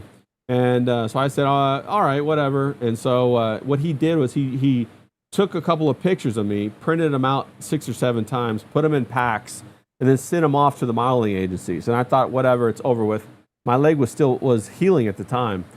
And then like 4 or 5 of them called me back. And I was like, oh, shit. Nice. And then so I met with them all, and I went with this one called No Ties Modeling in San Diego, and with Monica, and she was a real sweetheart. She ended up getting me on a TV show a couple of years later. But so then I did all, I modeled for all. Show? It was a reality show, and it was good enough. It was produced by Ashton Kutcher and Tyra Banks, and 2 very sexy people. Yeah, and I actually went and met Tyra a couple of times. She will as hot in person. Yeah, she's very hot. She's very tall, but she's very weird. She's very weird. Really? Yeah, she's a very strange person. When the cameras turn off, her personality shifts. She turns into somebody else. When the cameras are on, she turns back into that other person. And so that was very interesting to me. And I met Ashton Kutcher at a party one time. Cameron Diaz, Demi Moore. Vanessa. Ashton as funny as charming in person as he was very quiet that night. It was a Halloween party, and we were at this exclusive club. I've told the story once or twice before in LA, and it was a Halloween party, and we had a table. I was with some celebrity friends. We were at a table. He was at the table across from us. It was just him and Demi Moore, and he just sat at the table. And then Demi Moore wanted to dance, so my brother was there. I brought him with me to all those fun stuff because he's my bro. You know what I'm saying? And he's also 6'3", good-looking guy. And I'm only 5'11". I don't break the 6 foot mark, but he does. So I tell people, hey, maybe if So we're out there, and so he's dancing with Demi Moore because she's a short little girl, and he's a big tall guy. She's little? I didn't know. Yeah, she's little. He's tall, so he's dancing with her. Then he's dancing with Cameron Diaz. We're having a great old time. And I'm over there dancing with Vanessa Manila and some other people. And he just sat at the fucking table the whole night, like, I don't know, glaring at everybody. No fun. Yeah, very strange, very, very, like, weird, I would have said. See, I would have always pegged him as sort of the fun guy. Yeah, they're not the same on camera as they are off camera, and I learned that quick. Turned it on when it's turned on or off. Yeah, I learned that quick about the different people that I met, bro, and so. What? So that was like 2007, 8? Maybe 10. Oh, all right, later. Okay. 9, 10, 11, 12, maybe. And your leg is healthy at this point? You yeah. can dance on the so dance floor? I broke my leg in I think 2005, end of 2005, and I had surgeries and stuff until like 2007. And I was rebuilding it over 2 years, and I did the whole weight gainer thing because I was down to like 145, and Holy yeah, moly, at 5'11", yeah, 145? yeah. I walk around like easily at 170 right now, 185. No, 170, 180 between there. That's my weight Because fluctuates. you don't have this dad bod that No, well, I'm 5'6", 170. well, when I get a dad, I'll get the bod. I gotta keep it retail ready, bro. I gotta keep it retail ready. So can you walk and run okay now? Yeah, yeah, I can walk and run just fine. Yeah. Nothing holding you back? No, nothing holding me. In fact, I came back after I healed up. I did jujitsu for about 5 years and surfed and all that Holy stuff. smoke! Yeah, yeah, yeah, yeah. And nobody pulled your leg and you said, "Easy, dude." No, no, no. In fact, the bone heals stronger than ever. I just had to. Nice. I had to come back slowly because, strangely, normally when you break your femur, the doctors told me all this that it destroys your knee, the ligaments in your knee. But with the kind of break that I had, because I was sitting down, and so the engine went right on top like this, on top of my Yeah, leg. So my leg was like this, and my feet are down here, right? And that's the seat. The yeah. seat's right there. Well, the engine got smashed in and then dropped on my leg, and that's what blew out my femur. And so that blew out my femur, and yeah. And then I was off of it. I went into surgery, right? And then I came out of surgery, and like 2 or 3 days later, they tried to have me walk.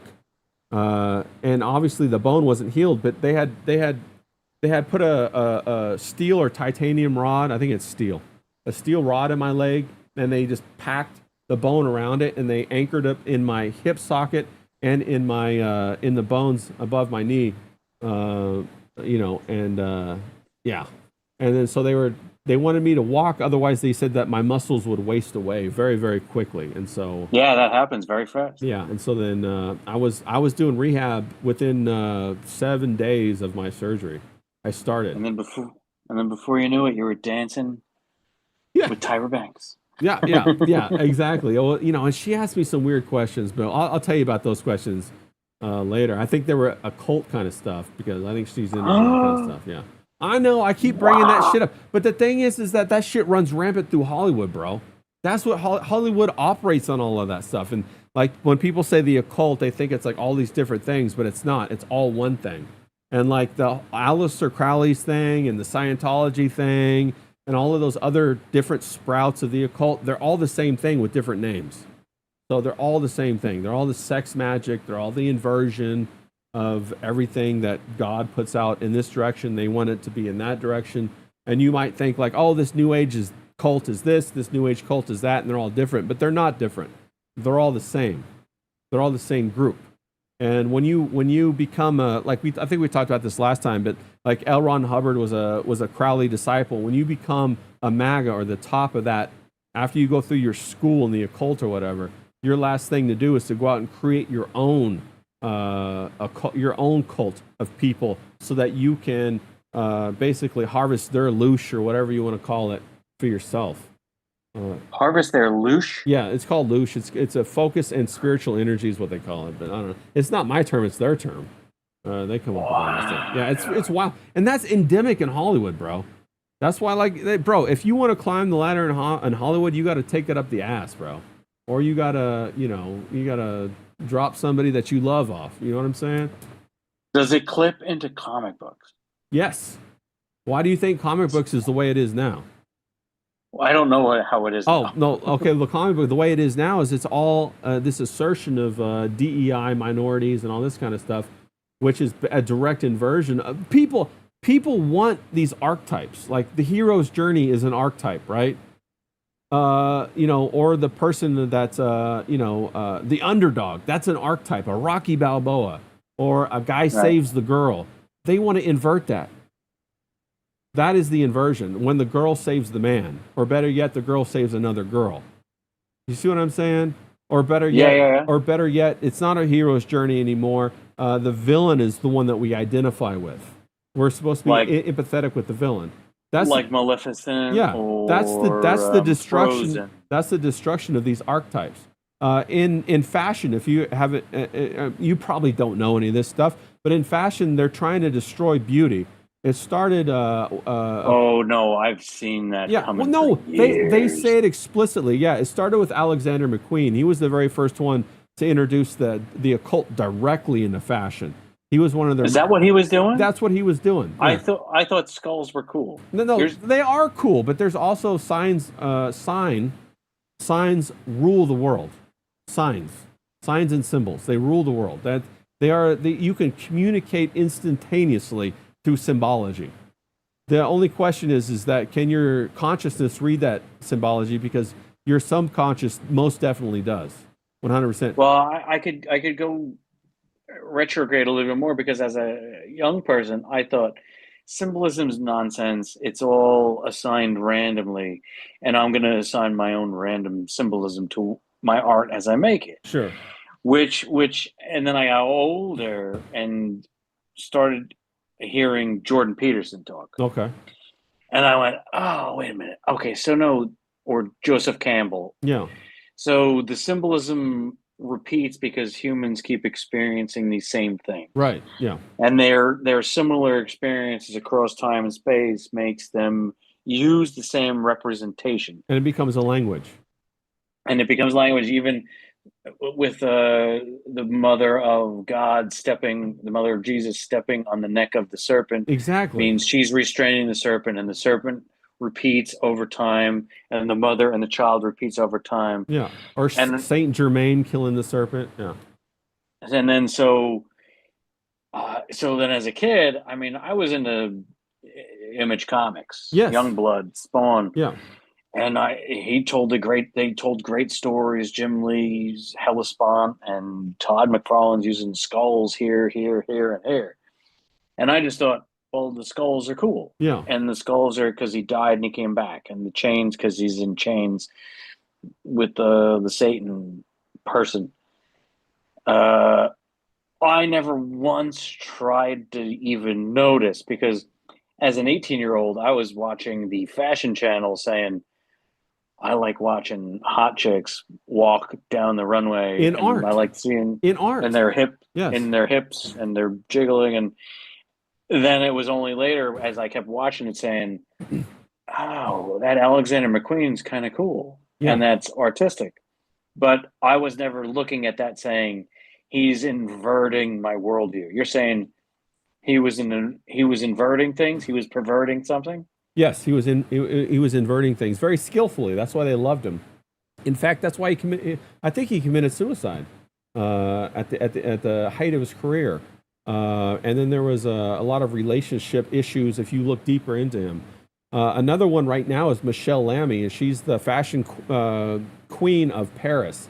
And her statement. And if you go look Michelle Lamy up, she has a broad influence over all of fashion. And she has a husband that is a fashion. Rick Owens, I think is his name, or yeah, I think that's his name. And they do all kinds of crazy stuff. Like sexually, it's all they do sex magic. And her stated desire is to destroy the archetype of beauty, to make ugly what is prized, and that's what they're doing. And she studied with somebody who was a philosopher, a French philosopher. I think she's like 70 now or something like that, but she still goes to all of the. I'll send you a couple images of her later. She is a scary lady. She looks like a witch because she is a witch. She is a witch. No, I'm serious. Well, she is a witch. Like Marina Abramovich is a witch. They do this kind of without stuff. the specifics of that specific person, the trend for years has been to destroy beauty Yes. or undermine it. And in a way of like the Renaissance was let's admire beauty, let's focus on it, let's make it the central idea, male or female. Let's make these naked bodies, let's put them fit, strong, powerful, beautiful. That's always what I was focused on. And I mean, people would poo poo the swimsuit issue from Sports Illustrated Yeah. or Victoria's Secret, and that was beautiful. Those things were They beautiful. were beautiful. And now it becomes no. Let's fat fat lady. Yes. Well, wait. Uh, maybe we were too focused on the slender lady, but it doesn't have to be the fat lady now, or the transgender guy, Yeah. or the. I can celebrate the lady who lost two legs, but Well, see, that's not the same well, as the beautiful lady no, in the swimsuit. see, Charlie, this is all a form of magic because they're trying to use some sort of philosophical leverage to make you deny what's natural within your own body. That's magic. And so it changes your behavior through philosophy. Like one of the last great fashion houses was Christian Dior, who back in the Hmm. 50s or 60s introduced the female silhouette. He brought that back after the Great Depression, and he revolutionized the fashion industry, and Chanel quickly followed. But besides that, we have had a devolution or de-evolution. How do you say that? I don't know. Are you punning on my head? Devolution? Exactly, bro. Devolution. I never even noticed that. Yes, Devolution. we've had De-evolution is a devolution. that's right, of what beauty is. And beauty is what I asked myself, what is beauty? Beauty is the representation of refined mathematics, of a Yes. higher order, of higher Yes. understanding. And the destruction of that is ugliness, which is a more of a chaos or a less refined, a more So base. so not just mathematics, but for the uninitiated out there, form follows function. So a beautiful lady who is fertile is shapely and Exactly. has the Yes, shapely form that is feminine, that's right. and the male version is strong and The stout and tapered V. capable. Yeah, exactly. Yeah, the symmetrical face. Yeah, that's the more refined genes. Is this the symmetrical face, the tapered body, the height. We all can't be 6'5", but like Zayd, but things like that. That's why women love that Is stuff. it That's 6'5"? yeah. Zayd's a big fella, bro. Zayd's a big fella. No, all right. He's out there drawing. Yeah, I don't know how you punch over the drawing table. 6'5". I know, right? Yeah, totally.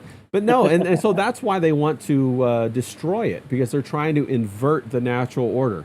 Who, like, I don't care what they want to say. Whoever that we have a natural order on this world, it's very clear.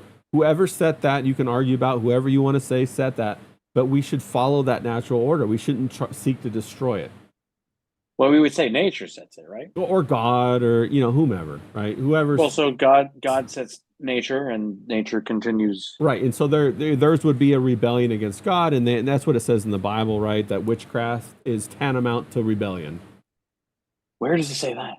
Let's see here, I'll find it. Yeah, that's a good I'm one. not. I was raised Catholic, so I never read the Bible,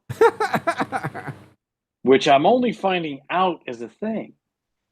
Where I'm hanging with all these born agains, Yeah, and they're all going, yeah, you Catholics, you all think you're good if you follow Jesus, yeah. So but none of you read the Bible. that was my And I go, mom. yeah, none of us read the Bible. My That's mom right. was raised Catholic, and she never read the Bible either. It's 1 Samuel 15:23. It says, "For rebellion is like the sin of divination or witchcraft, and stubbornness is like the sin of idolatry." But it really is upsetting the natural order of things. If you think about it, what they create, how if you want to think that they use spiritual forces, if you want to think they use emotional, maybe Edward Bernays, just like the social engineering, they use these other things to guilt you into taking immigrants into your country, so they destroy your country, and then they tell you, Bernays was the guy who wrote the thing about advertising, right? yes, exactly, yeah, and he was All right. Sigmund Freud's cousin. Wow, holy moly! I have to read more. I'm a dummy. No, bro, you're not a dummy. These are things that, like, I had the same reaction you did, bro. These are things that I would learn on podcasts, and I'd be like, fuck, let me go see if this is even true. And then it turns out, oh, shit, that was true? Like, what the fuck? All these things are they upset your regular motor ideas where you could just I could just settle this down and settle this down And, bro, I had my head spinning. I'll tell you this story some other time, but I had something pretty traumatic happen in a relationship in my life, and it had my head spinning for a year, and I questioned almost everything after that. And that's what kind of got me started asking all these questions. Tell it now. What happened? I had a relationship that was very very close to me that betrayed me on a astronomical level, and I had to rethink my entire approach to life and my entire approach to my relationships with other people because I could not fathom how this could happen. I went to go see a therapist. I saw a therapist. It took me a couple. They were terrible. A couple of terrible ones. I'll tell you this right Therapy now. works, but you got to find the right one. Yeah, go find a male therapist, people. Don't go find a female therapist, okay? I'll tell you that point blank. I don't know. I don't speak for Charlie, okay? Charlie's not co-signing anything I'm saying, but I'm telling you that's the truth, okay? I found a good guy, and then he started talking to me about all these other concepts that I didn't know. One of which was a cluster B personality syndrome. I had no idea about those people beforehand, and narcissist. yeah, Machiavellian, narcissist, psychopaths, psychopathy, all that kind of stuff, where a portion of their brain doesn't develop, and so they don't experience these different types of emotions, and instead they're motivated by more base emotions like anxiety, excitement, adrenaline, these things, and so they create their life to do this. They can't handle rejection or any kind of attack on their identity. So they go scorched earth as soon as they think that that's up for grabs. Once they're challenged, they go scorched right, earth. Right. And a challenge to what they're saying becomes a challenge to their entire soul, their life, everything. And you might not even recognize that as a challenge. You guys might just be talking about movies one day, and they say, "Oh, bro,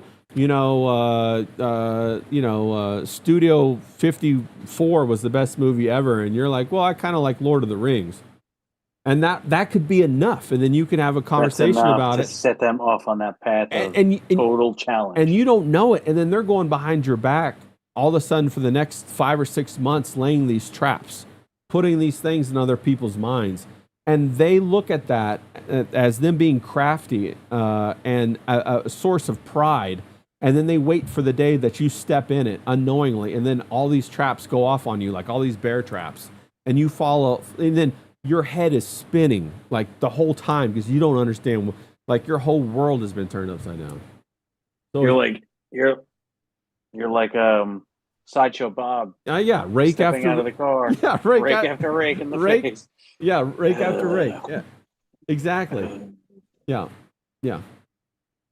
That's a wild setup. That happened to you? That happened to me, bro. That happened to me on one of the closest relationships a person can have in their life, bro.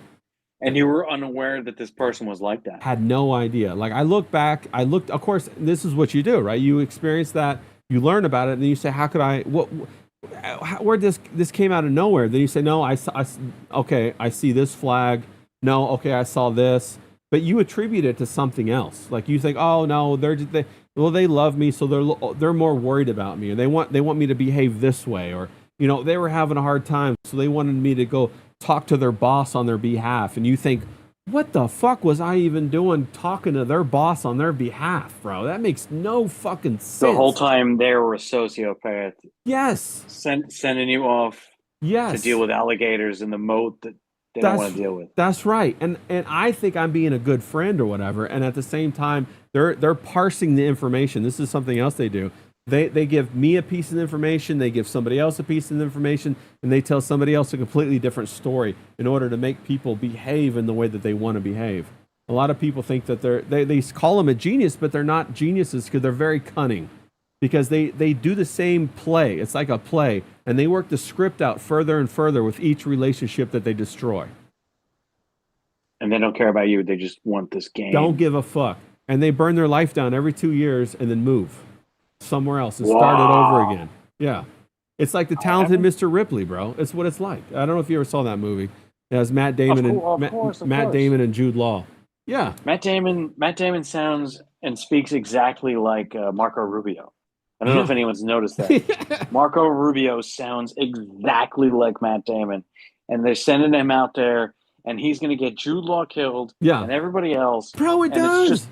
Are you saying Matt Damon's playing Marco Rubio? Is that what? I was kidding. They could swap roles and no one would notice. Facts. I think so. Yeah, facts. But no. So that got me questioning everything, and then I started questioning. Well, what do I really know from whom, and how have I learned it? And then I started, doing an internal audit on a lot of the things, and then I just made an agreement with myself not to lie to myself, and then hold strict to that accounting, and then be diligent and ruthless with it, and go and clean house. To thine own self be true. 100%.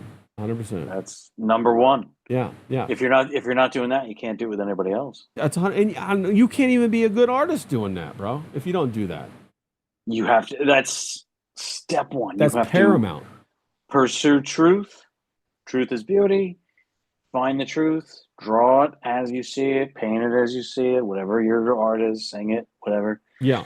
And then reflect it, sculpt it, and then if you're gonna retell it as a story, a comic book or a cartoon or whatever, you have to be truthful. Yeah.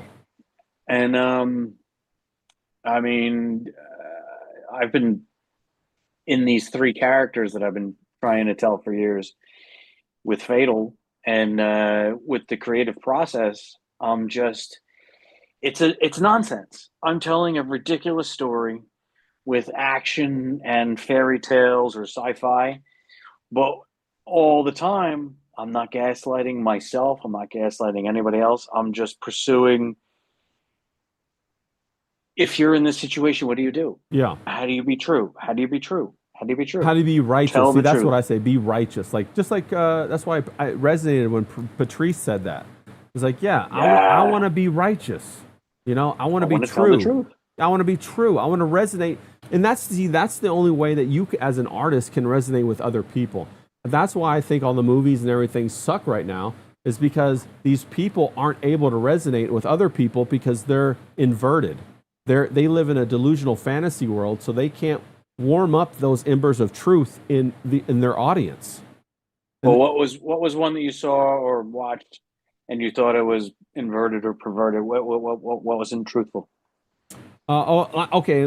Here, for example, I won't say one in particular, but I know a couple of things. Like whenever I see like a 120-pound woman go fist fight a 400-pound man, I can't take that serious, bro. I can't take it serious. Yes, absolutely. I love a good fight scene. Don't get me wrong. I watched The Terminal List. I got Chris Pratt. He's a Navy SEAL. He's fighting other people with hatchets. I'm there for it.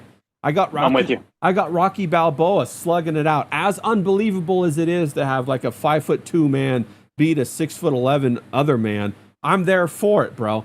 But a woman, like the hits. I mean, I want to see a woman seduce a man and poison him with scopolamine so he's paralyzed, and then I want to see her laugh in his face.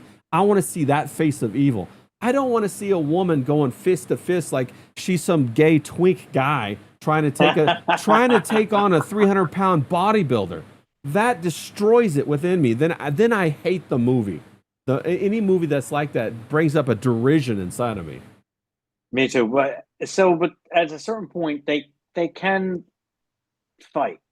I'm not saying they can. I'm not saying how far do you think a Gina Carano can go, or a Ronda Rousey with a regular? They can take a regular guy out, right? If they get lucky, maybe. But no, normally no. I don't think so. 5'9" guy, 200 pounds against Ronda Rousey. He has no training. She's Ronda Rousey. What happens? Well, all of the retards fall to like the basic armbar or chokehold, right? Because they don't know how to do any of that shit. But if you it's like when we watch like the professional women's teams, like basketball or soccer, play a high school boys team, they get fucking high school boys smoked. Teams They smoke get smoked. everybody. And I'm saying this: have you watched that female power slap? Have you ever seen any of that? Mm-mm. No, so do you know what power slap is? The show where they just hit each other. Yeah.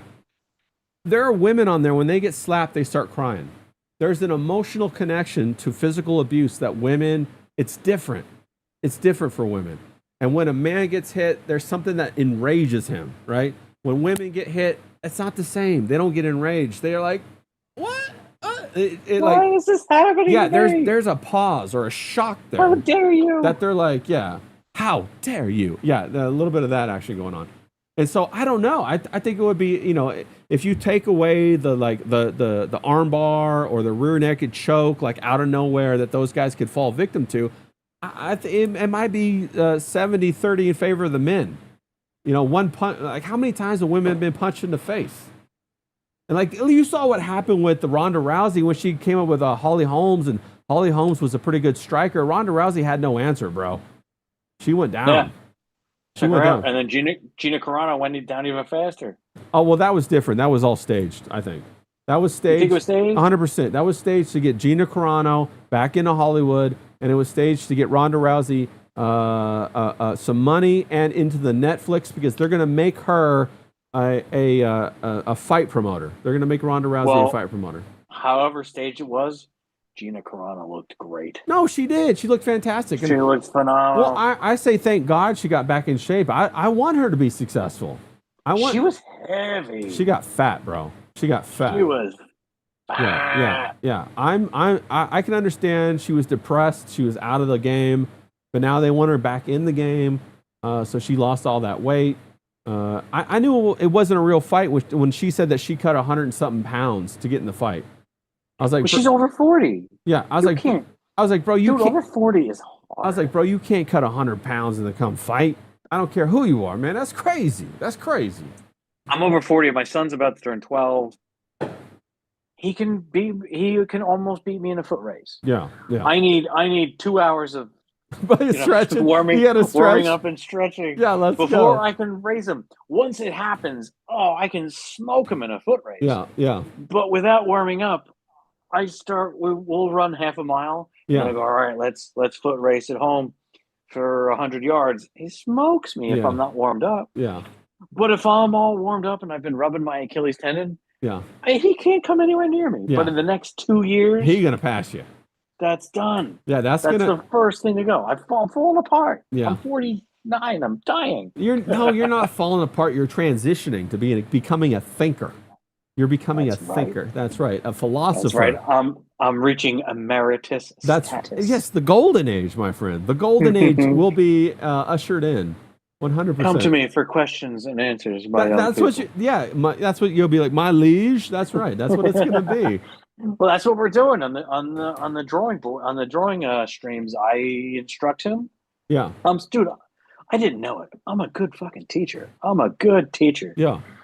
And this little rebellious little scamp, if he listens to me, he used to love Dyer the Wimpy Kid. Yeah. I remember those books. Yeah. And I was telling him, this is not good drawing. Stop copying this. You are becoming bad. Yeah. And then I said, look back at those John Byrne. He was raised on John Byrne books. John Byrne Fantastic Four, John Byrne X-Men, John Byrne X-Men, inked by Dick Giordano. Yeah, of course. The greatest inker ever, maybe. Yeah. And he doesn't want to read any. I have all these Batman books. He doesn't care about Batman. I can't get him to care about Batman. He loves Spider-Man. And I just he got to the age. I said, "You're almost 12. We can read Spawn now." And he's, I can read Spawn. And my daughter goes, "Can I read Spawn too?" She's 10. No, you're 10. This is not for you. And as soon as, okay, I'll read you the first one. Yeah. She's obsessed with it. Yeah. Obsessed. And I said, "What do you like it so much for?" She says, "I like it because it's ugly." Yes. And mean. Real. It's real. She goes, "It's cool. It's real." And because they're in church, and I know I don't tell them this, but Todd McFarlane, an atheist, Rob Liefeld, a good Christian boy, Todd zoomed in on the, without being ingrained in it, he sort of got this gist of it. And he really, the sinner that dies and just wants to see his wife. My kids love it. I love that too. Yeah. The other aspect too is the old Logan issues. He was a Christian. He went to church. Old Logan? Yeah, Logan in the earlier Wolverine, he read would quote Bible verses and stuff. He had that big Really? he had in the early Wolverine run, and also the first four. I think there was a references to it in the miniseries that kicked it all. Frank Miller miniseries that kicked it all off. With Len Wein. I don't remember if I couldn't tell you Len Wein or not. But. The artist. Well, the Wolverine #1, I think that one where he's like smiling and going like this with his claws out. Yes. The old school one. Yeah. The first four, and then he also talked to what's his name, the guy who disappeared and Nightcrawler about God all the time. That's something that should be there in the character, 100%. We got Tank in the chat. He says, bruh, talking to you, Charlie. He says, I feel that. My eldest is 16 and catching up with this old man. Tank, you're not old, bro. We just talked about that. You're going to be emeritus status. That's what it's all about. You're graduating. You're graduating. Maiden Hell said, I had the same problem, Charlie. So, yeah, bro, feeling it, bro. Maiden Hell, you're graduating, bro. But no, those kind of things they should not be stripped out of comic books. They shouldn't be stripped out of literature because in favor of sexual promiscuity. I know that's like, the violence and the sexual promiscuity and all that kind of stuff is a quick flash in the pan to get attention. But the stuff that holds you is the fact that, like, that Wolverine has this internal struggle, that he's a loner and he's on the outside, but he's trying to connect to something greater. He's trying to figure it out, like we all are. Like we fucking all are, bro. Is that how you got to the arts, through comics? Yeah. So I started when I was younger. I loved cartoons all the time, all about them. So here's how I got into the arts, right? So I used to, when I was like 9 or 10, we would go to the Burger King, get the Burger King Kids Club. It's like, you got the stickers, you got the Happy Meal, except they didn't call it a Happy Meal or whatever. And I always look forward to when the new campaigns rolled out. They rolled out like quarterly or something like that. They changed the vinyl decals on the windows and all this kind of stuff. Well, the big day had come up. I was like, I think it was 10 or 11 or 9, somewhere in there. And me and my brother and my mom, we went up to Burger King to get the new. I was like, Mom, okay, it's time. We got to go. I was like, I don't know how I was cognizant of the marketing rollout, but I was. and we went up there and like I saw the decals and they were terrible. They were terrible. It looked like somebody that was drunk had drawn them, and I got so upset about it. And then I got my Happy Meal box, but it was called the Kids Club box in Burger King. And I looked at it and I was all mad at it. I took out the stickers and the printed collateral, and I was all mad at it. And then my mom said, do you think you could do better? And I said, hell yeah, I could do better. And then she said, oh, okay. And then later the next day she came home. She had a sketchbook. She had pens and she had pencils. And I still have that same sketchbook to this day. And I started filling up sketchbooks from that day on. I drew everything I could get my hands on. Whether it was, what age? 10? Yeah, 9 or 10. Whether it was Yoshi's or Mario's or Mega Man, and then that developed into comics, and I would get the cards, not to really collect them or anything, but to draw them. And then I would get the comic books, and then not to read the stories, but to find the best pages to copy. And then that's how I started getting into comics. Well, you said a huge thing right in there, whether you recognize it or not, is you admire something because it's good and you like it, but at a certain point you have to see something bad. Yeah. That you go, I can do better than that. Yeah. And that gives you that little bit of confidence that whether it's, I mean, I hear a lot of times the story that I would hear that in relation to is stand-up comedians who would say, yeah, I love George Carlin and Richard Pryor. And then I would think I love comedy. And then I would see this joker over here doing stand-up, and I thought, I can do better than that. Yeah. That's terrible. Yeah. So art's the same way too. It was like you have these artists that you like, whether it's Sargent, Rockwell, Jim Lee, or whatever, and you go, oh, I can't do that. But then you see the other artists, and you go, yeah, I can do better than that. Yeah. And I'm 10. Yeah. Yeah. And then that's exactly what happened. It became a stepping stone. And then I would get I went from video game boxes like with Mario. Then I picked up comics, and I drew this huge Rip Claw, from Cyberforce, from Image Comics, and then I would draw. Holy moly, yeah. Yeah, I would draw all kinds of Wild Storm stuff. I drew all kinds of like Gen 13. Then find all kinds of different stuff. Savage Dragon back then, and then I immigrated. When I started looking, there were drawing books next to the comic books at the comic book store, and I saw like Bern Hogarth, and so I would buy one of those instead of the comics that time. And I would go home and try to copy out of there, and then it just kept growing from there. Then I got better and better at drawing. Then I found a painting, and I was reading this workbook that was called Experiencing God back then. Whoa. And on the cover of the workbook that I was doing was an oil painting of Moses with a burning bush in his iris, right? And I was like, wow, that's really cool. And so that got me wanting to do oil paints. And I would go to the museums and touch the oil paints when the docents weren't looking.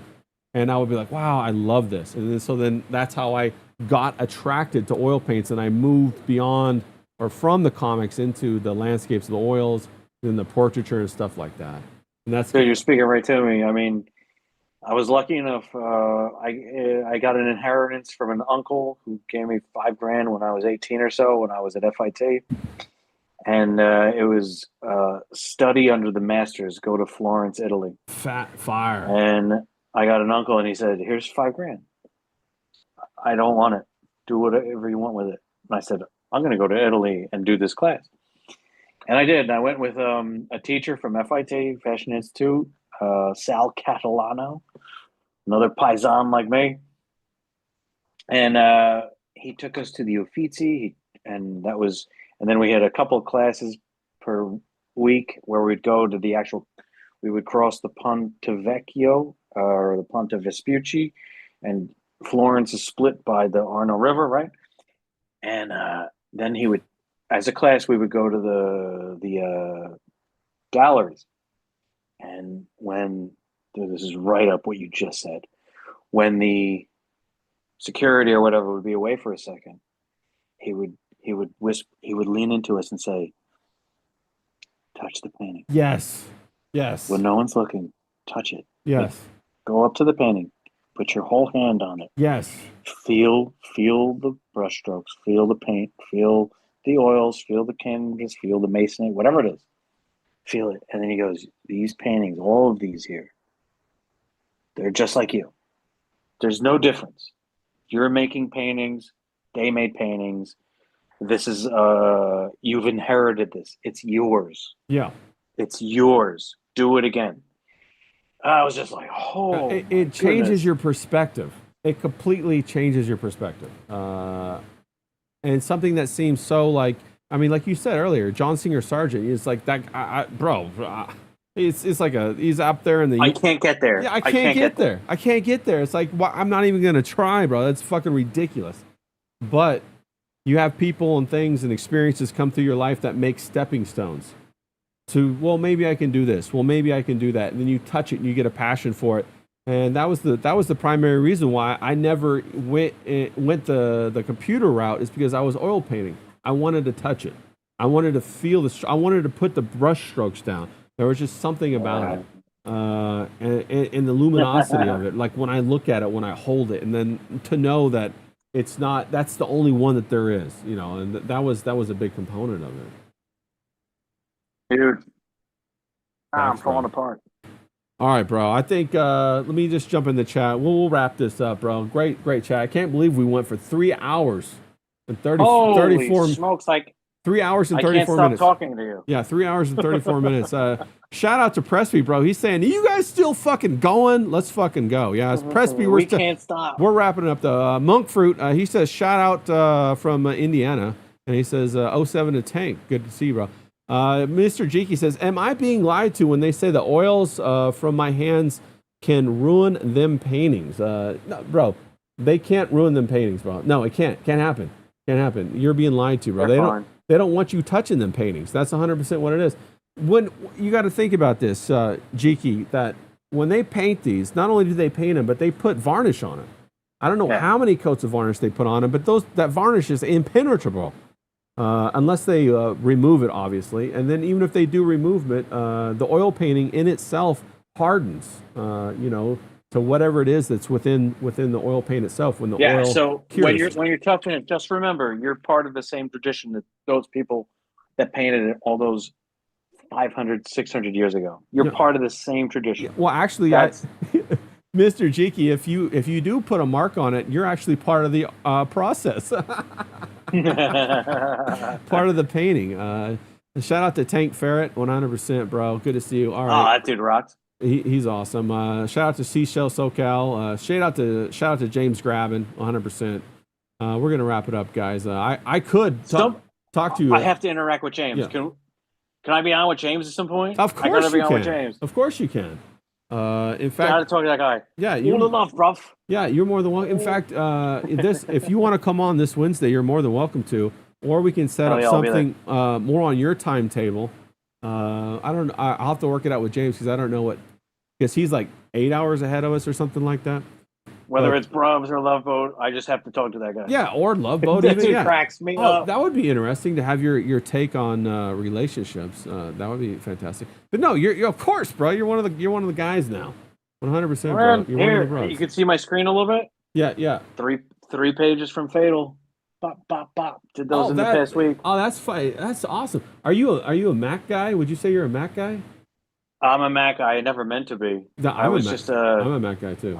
I was just a guy who drew Yeah. and painted. Yeah. And then when I was in school, everything was Macs. Yeah. So I used remember when they had the "She Comes in Colors All Around." You remember the Stone song? Yeah. When Mac did that? Yeah. That's when I started using the Mac, and I said, I don't want to use a computer, but they funneled me right into it. Well, it's efficient. It makes sense for what, especially for what you do. Now, do you use one of those big old Cintiqs? Do you have a big one? I know you said you had a Cintiq. Yeah, right here. Here, I'll remove. Here it is. Cintiq. I always said it sounds like a black lady who I'm in love with. Cintiq. Hey, Cintiq. Hey, Cintiq. 14-inch. Oh yeah. Okay. Cool. Yeah. Very nice. So, very nice. That's what I've been using for years. That's the Cintiq from 2014. Here, Very I'll nice. let me bring down the page from Yeah. Fatl 2, Moxie Rocket. So me and Clint got a lot of that Fatl was a bad name. But we did FATL because That looks fire, bro. That looks fantastic. it was 1-800-FATL. Yeah. That looks fantastic. That's why we did it. So can't move it.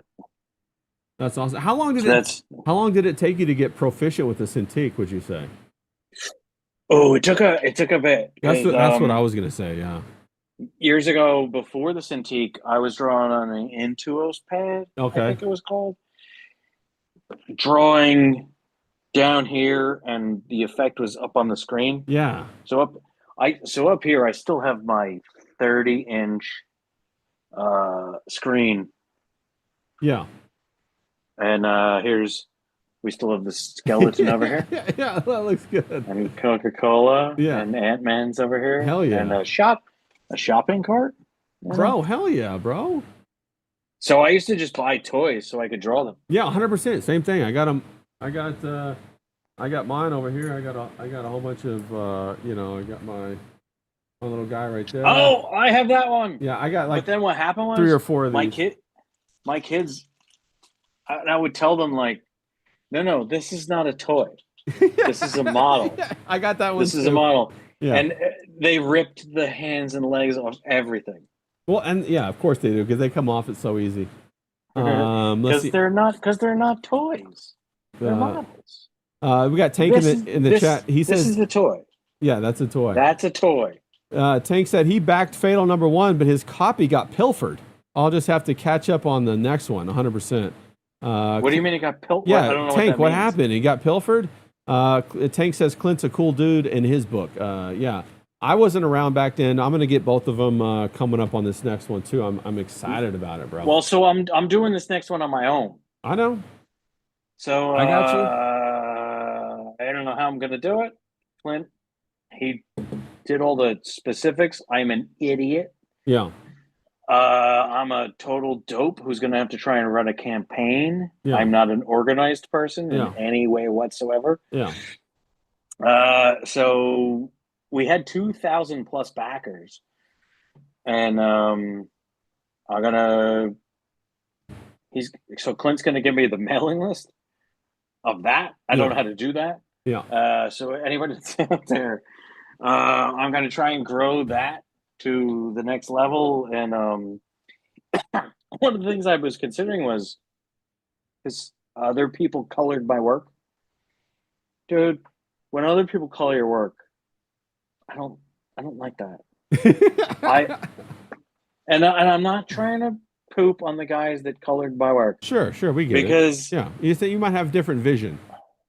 Yeah, so what you're envisioning as you're drawing it is quite different than what somebody else does to it. Yeah, I can understand that. And shoot, I mean, even as I color my own work, I rearrange things. Yeah, 100%. You have a better idea sometimes. Yeah.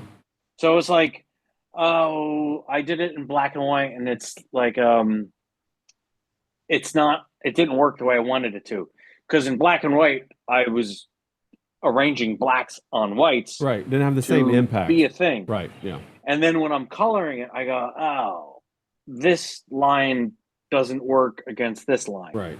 And right? You feel that? Yeah, the no-tan. So a no-tan versus a color is completely different. I mean, the no-tan is the black and white. Let me show you that. element. Can you see that right there? Oh, yeah. There's a page there. Yeah. I love the cigarette. Let's go.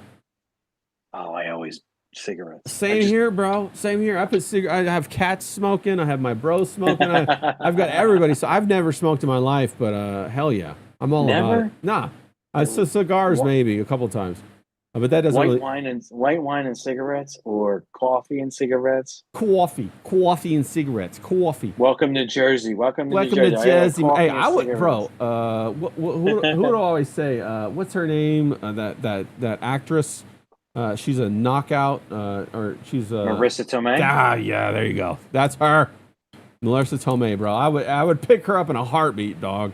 100%. Tank Ferret says TDLR or TLDR. I have some scummy in-laws, so I guess his in-laws stole it. It was stolen from you? Yeah, he got it lifted. He said they even stole his army memorabilia, bro. That sucks, dog. That's terrible. They stole his Stetson and his Spurs, bro. What the? Those are your in-laws? Like, whoa. I hope your wife's like. I mean, I don't know. I don't want to get too deep in your business, but get some of this shit controlled. Oh, my earphones are dying again. Yeah. No, Mr. Jiki says Marissa's still looking fine, bro. Yeah, she is still looking fine, 100%. But all right, everybody, we're gonna wrap it up. Thank you. I appreciate it. We had a great talk. We'll talk next time. Thank you, everybody in the chat, for being here. And 4 hours almost. We better get out of here, everybody. So get to it. Hope you guys have a good rest of your night. Thanks for coming out. Talk to you later.